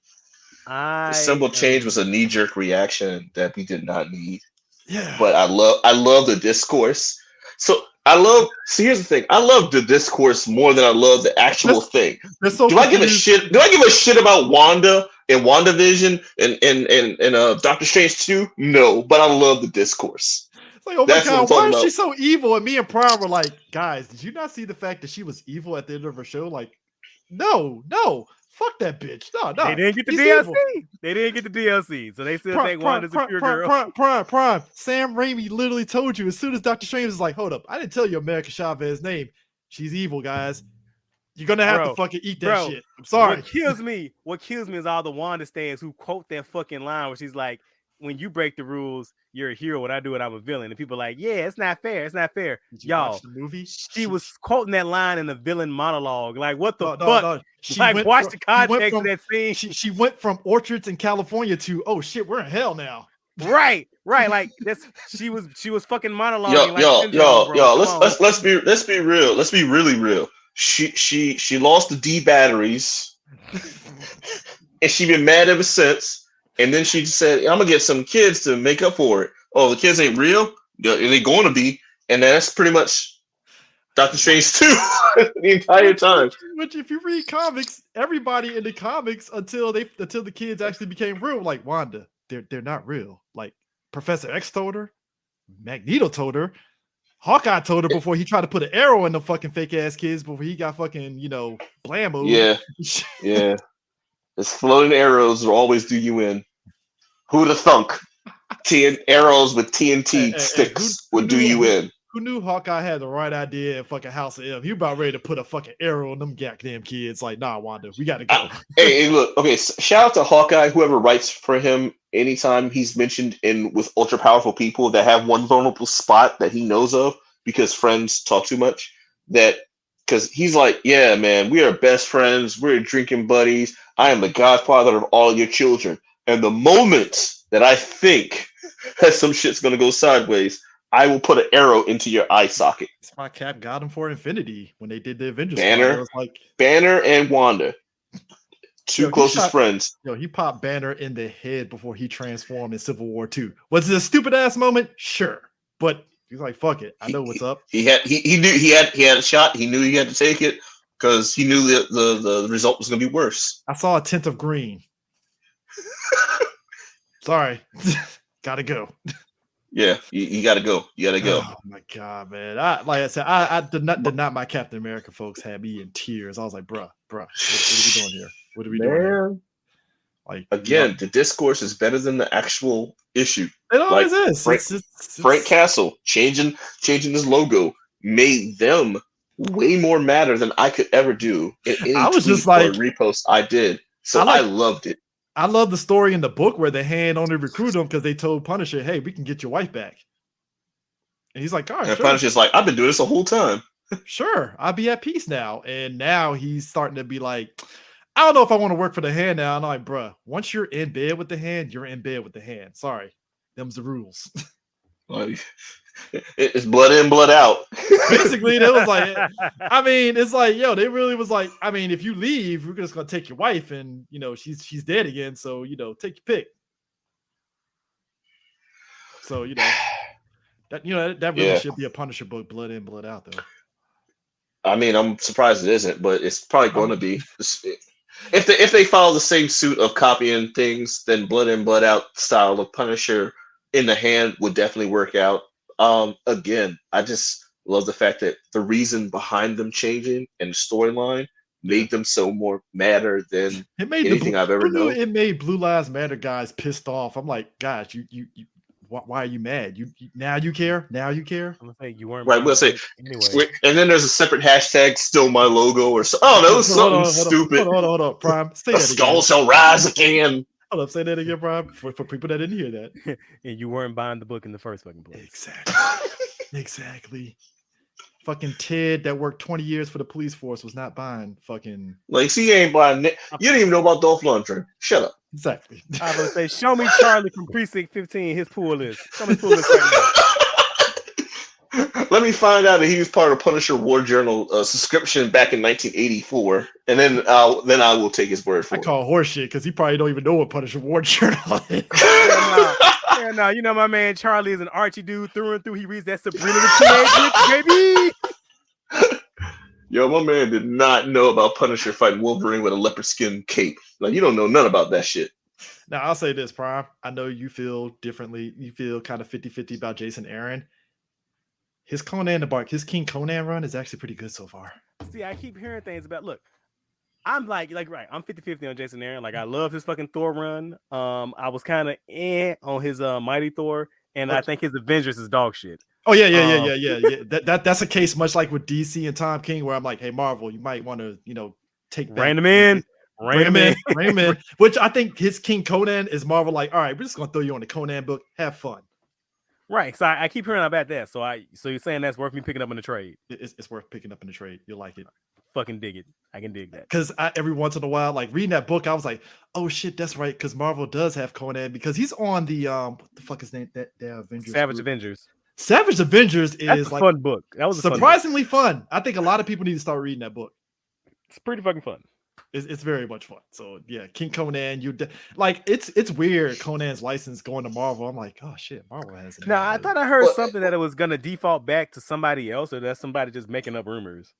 So I just well, not recently, but I did like maybe like a few maybe a month ago or whatever. But I did a character of the week on Conan, and I found out the reason why he bounces back is because he's part of the free reign or free public, like kind of like publicized, the public domain style of characters. Oh, really? So like Thor, Hercules, all these characters that are kind of like open domain are like, if you can grab it and it maintain it long enough, then you can do a property on it, which is why he bounced from like underground comics, magazines, comic strip, and Marvel. Yeah, so Conan is part of that demographic, but I don't think he generates enough. He's not associated with Marvel enough for Marvel to keep holding on to that property. Yeah, because I think Marvel's supposed to be dealing with some more public domain stuff that they own pretty soon on some of their stuff. I think Winnie the Pooh was the first one because of that. At first I thought it was bullshit, but apparently that Winnie the Pooh thing is actually legit real. Like, yeah, it's real. That's again, it's one of the main arguments against public domain stuff, where it's just like, oh my god. Which I mean, I get because I mean, I get it on the aspect of no one company should own, have like just the copyright for that one character. It should be public domain, but there's like, did we actually? Well, it depends on the character, though. Yeah.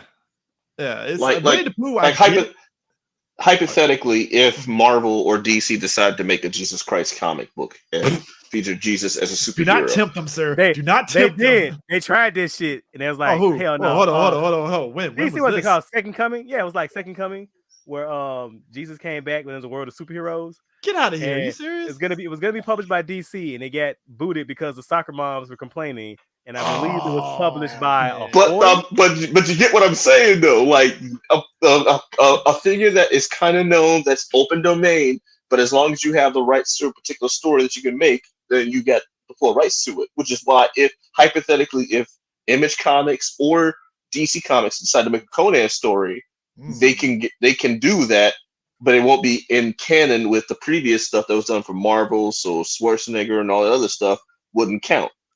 I don't know if Ninja Turtles falls in that one because of like Eastman and Lade when they let that shit go. I don't know if they fall in open domain category, but I think Nickelodeon. Yeah, Nickelodeon. Okay, Paramount Nickelodeon on that shit. Yeah. Okay, but yeah, like characters like Thor, Hercules, like people who were characters before they became Marvel characters, but once it became a hit and integrated in Marvel Universe, they had to secure that more than say someone like Conan. Yeah, like their version. Like I can do a Thor, but I won't be able to do Marvel's Thor. Yeah. Correct. Yeah. So, yeah, but all the stuff at San Diego, other than the movie side, they're supposed to be showing. I think Harley Quinn season 3. They just put out a trailer that's supposed to be at San Diego, which I'm like, all right, more Harley Quinn. I love that show. It's gonna be great.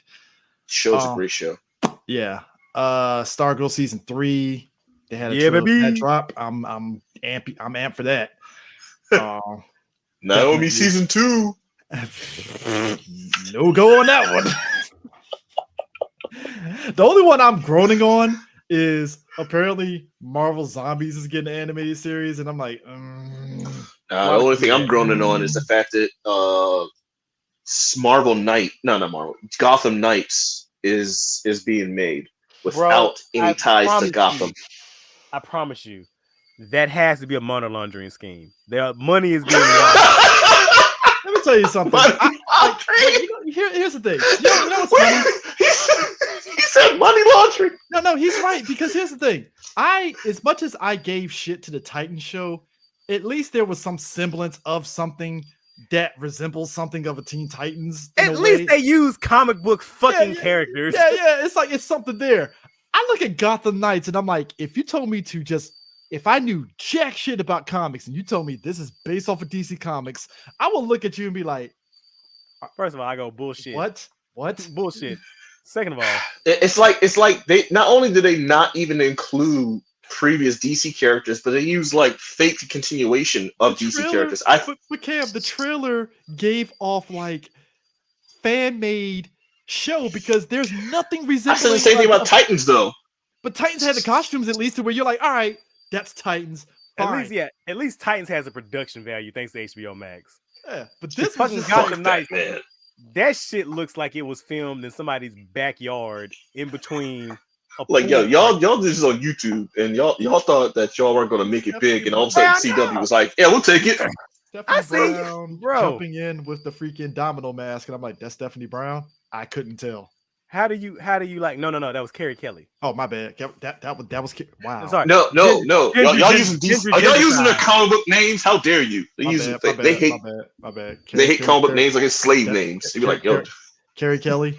You don't call me by my DC name. That trailer was just like wow. And the fact, how do y'all feel about his adopted son, Drake Grayson?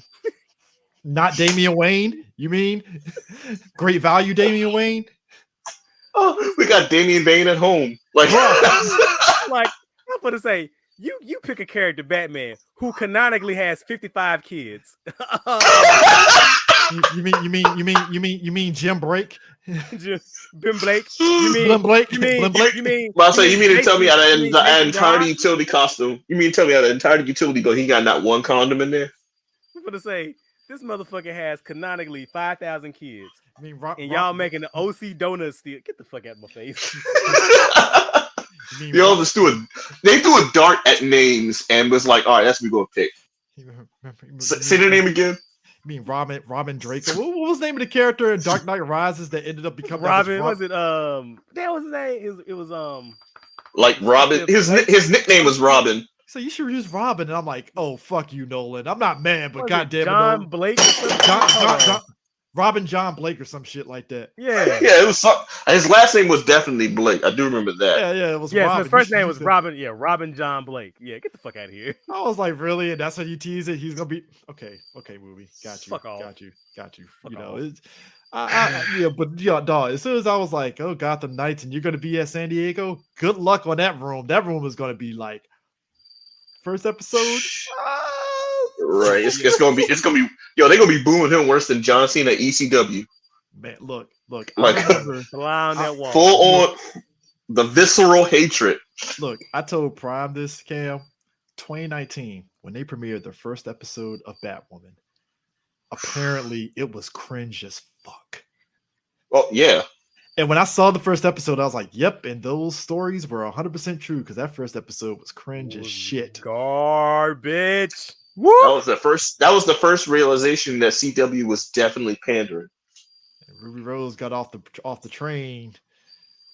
And look, God bless the chick that took over. She tried to throw some people with her under the bus when she was leaving. She was like, nah, bro, Ruby, it was you. That was you, Ruby. That was you, Ruby. Look, was it her though? Because like after look, the chick that tagged in as a new Batwoman, God bless her, she's a great actress. It's just what she was given did not help her. The problem was again, it was a show being written by a bunch of white saviors. Yeah. It's look that Black Lives Matter episode. I was like, you know what, Arrow, you dodged I lost the fucking my bullet, shit. Bro. You dodged the bullet, bro. I wish I had a camera on me because I was flipping my shit out, bro. Everybody was mad. Everybody was mad at Arrow not doing the Black Lives Matter episode. I was like, no, you don't want that. You don't want that. And what kills me is can you imagine? No, can you imagine how that would have went though with like Oliver yelling at Diggle about Black Lives Mattering or whatever it does it. A rich, white, affluent guy who's black, Black Butler. Essentially, he's his Black Alfred, and he's gonna talk about some black. Yeah, talking about some black. Yeah, he even said that one time. He's all like, "That's my cover. I'm your wife." He's like, "Hey, I'm his black driver." and Green Arrow is the most liberal character in comics, and if they did that Black Lives Matter episode, and here's my thing: as much shit as we get, as much shit I've given Arrow, like that gun control episode they did was actually pretty well written. It was good, and I knew some people complained, and I was like, "No, that shit was actually pretty nuanced, guys. What you want?" Pretty decent episode. Can you imagine the fucking Batwoman writers doing that shit? Can you imagine Black Lightning writers doing that one? I did. What was it? The fucking when they did that? The homegirl who got shot in her house by cops. That fucking take they did on that. Yeah, that was. Ugh. You talk about fucking tone deaf. I'm like, come on, dog. Come on, dog.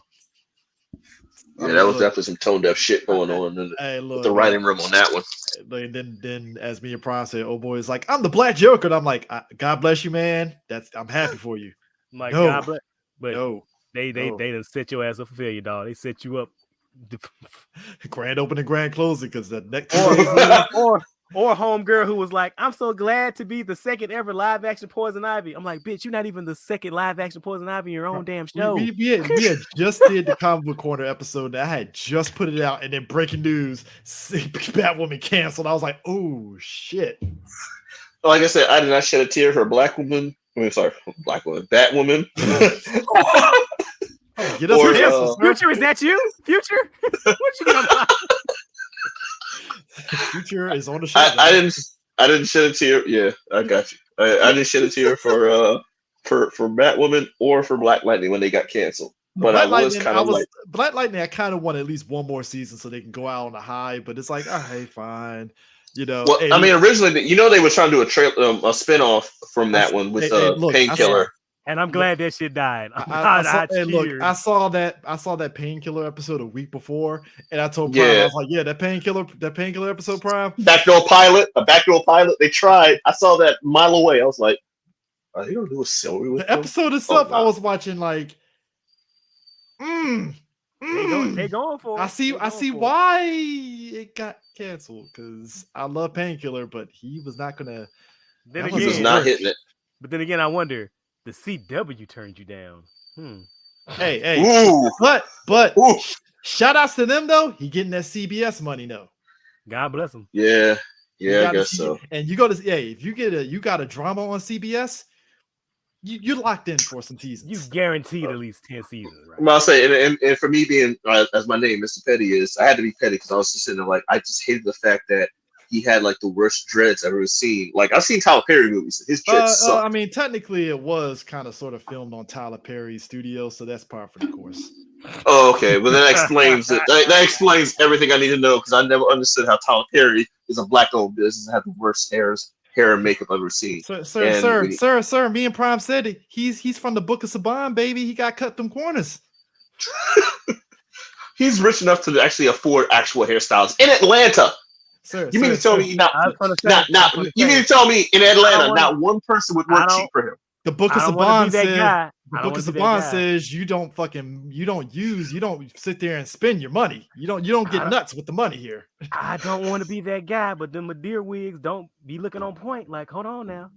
We know they don't be looking on point. He doesn't hire people that are good enough. Like, that's amongst everything else, amongst Tyler Perry, that is the biggest thing that I can grasp as a straight black male. I'm looking at the hair and makeup, and I'm over here like, yo, what the fuck? Again, it's the Book of Saban, man. Why spend a lot of money on it when you can cut corners any way you can? Like, he writes his own shit. Look, that's a Saban playbook, man. If you can do it on your own, do it. Power Rangers is still to this day not on fucking Union, because they're trying to save money. Yo, do y'all ever? I know you do Power Ranger podcasts. Do y'all ever actually talk to those? Like I said, I hung out with some Power Rangers. They be telling me stories. I'd be like, oh shit. Wow. It's known fact. Like, y'all got some problems. Man. I feel like I should be doing GoFundMe for like any Power Ranger from like season 1 to like 8. That they should be like, we should do a GoFundMe for like to get them therapy. Oh, because real talk, because they're not unionized, that's why they don't get residuals from the show.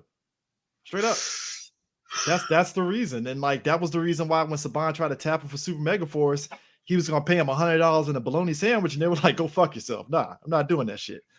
Yeah, Forever Red was my one send off, and I'm good with that. But everybody like the only and granted, and now I'm exaggerating on what they got paid, but from what Karen Ashley and David Yost was saying, it was like, they weren't going to for what they were getting paid, it wasn't enough to cover the getting flown out there and spending time expenses, basically. It just wasn't, and so the people hotel and travel expenses. Yeah, and so the people that did show up for Super Mega Force, I guess they were cool with it, and they weren't knocking them. It's like, I mean, if you went, you went, but it's just for us. It's like, nah. They were probably closer. They were like, hey, look, I'm like 45 minutes away. Just give me gas money.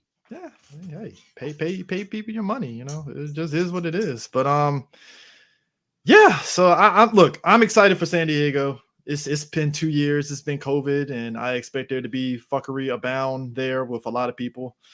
So, I mean, yeah. So you've done all the most of the Comic Cons in the pretty much United States, right? Like San Diego, New York, and all these other ones, right? Yeah, 2015 we started going to New York, and then it was weird. Okay, so 2015, that's when we started doing like con coverage and event and movie, kind of like the little movie movie, trips and stuff like that.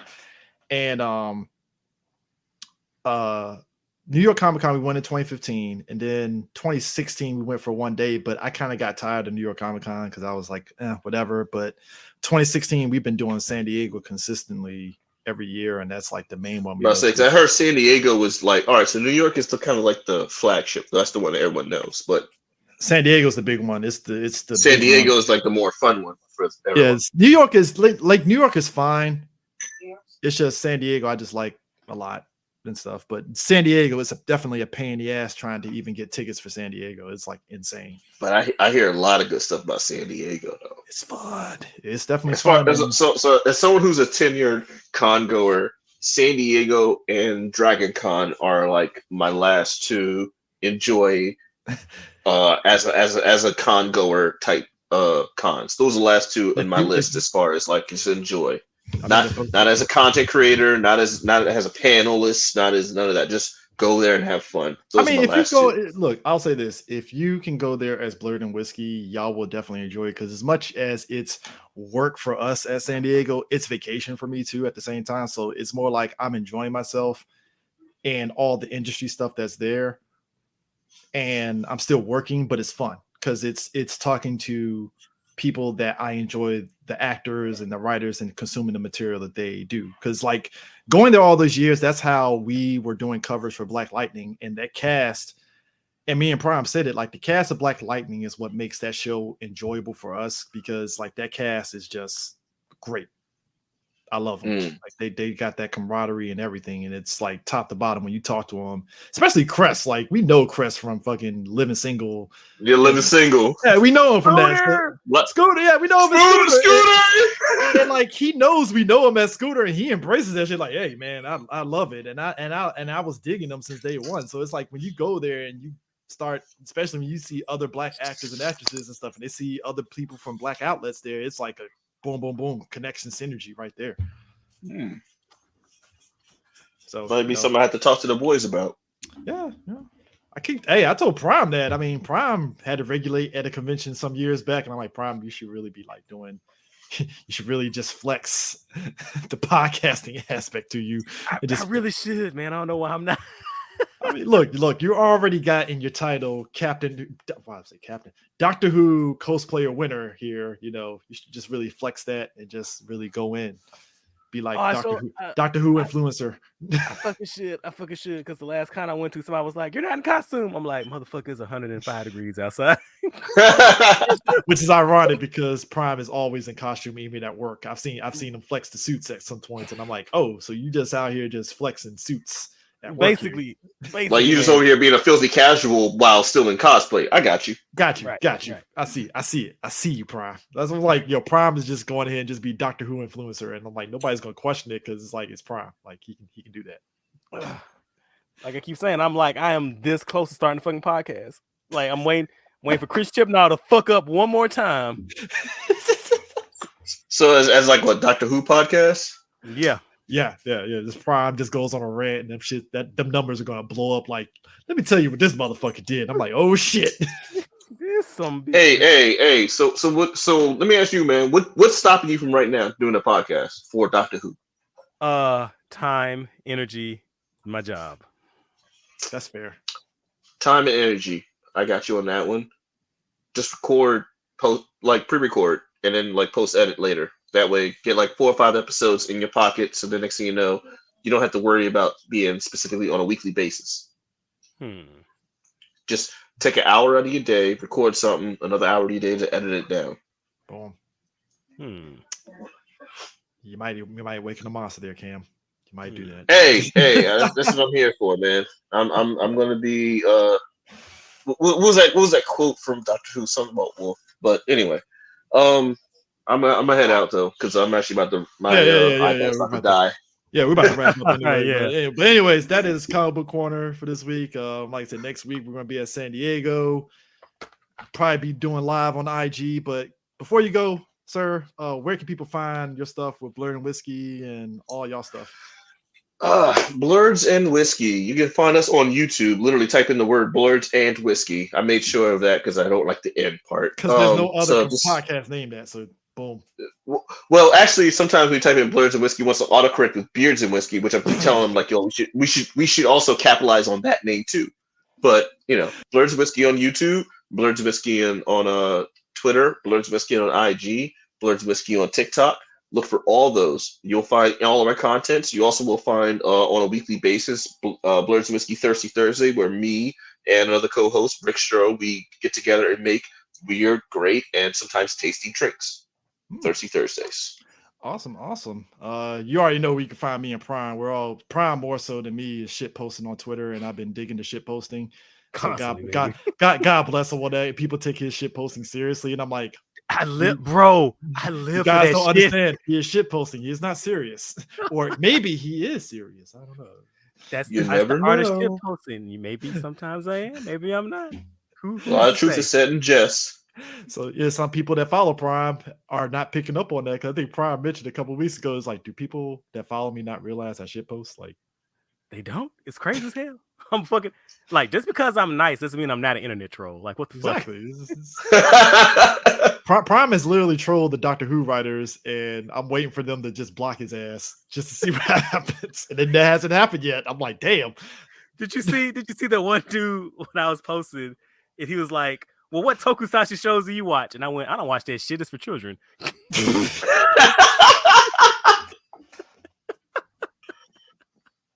Dude, that shit had me rolling because I'm like, yo, this is fucking prime material. No pun intended on that one too. Prime material right here, buddy. I love it. Oh man. There was somebody else that was like, well, how would you know this is in the comics? And somebody was like, what are you talking about? I don't read comics. The fuck you talking about? What am I on comics? You think I am a dork? That's fucking nerds. What's the fuck wrong with you? Fucking Go nerds. outside, touch grass, bitch. Yeah, Hey, look. go touch some grass. And look, I think me and Cam over here have told some wrestling fans on both sides, like, dog, go out, meet women, and touch grass. Stop. Right, you know what I'm saying? Like, oh man, don't get me started on wrestling fans. I'll be like, oh man, hey man, there's a world outside of the two promotions. You know that, right? Also, you don't pay, you're not filed off of his taxes. So stop trying to defend. Tony Khan will not pay you guys. I can Right, Tony Khan is not your friend. He's a businessman, just like Vince. He hates Japanese wrestling.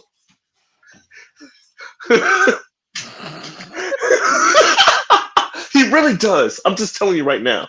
He just fakes like he. I'm laughing because that shit's true.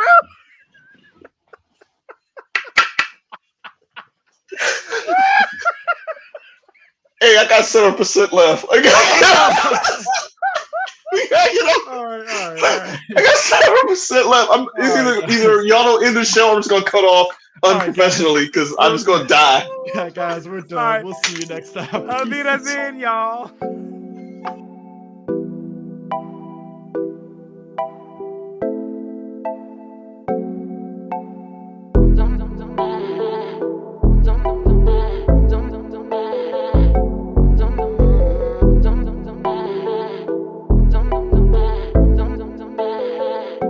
That boy is Benny Hanna.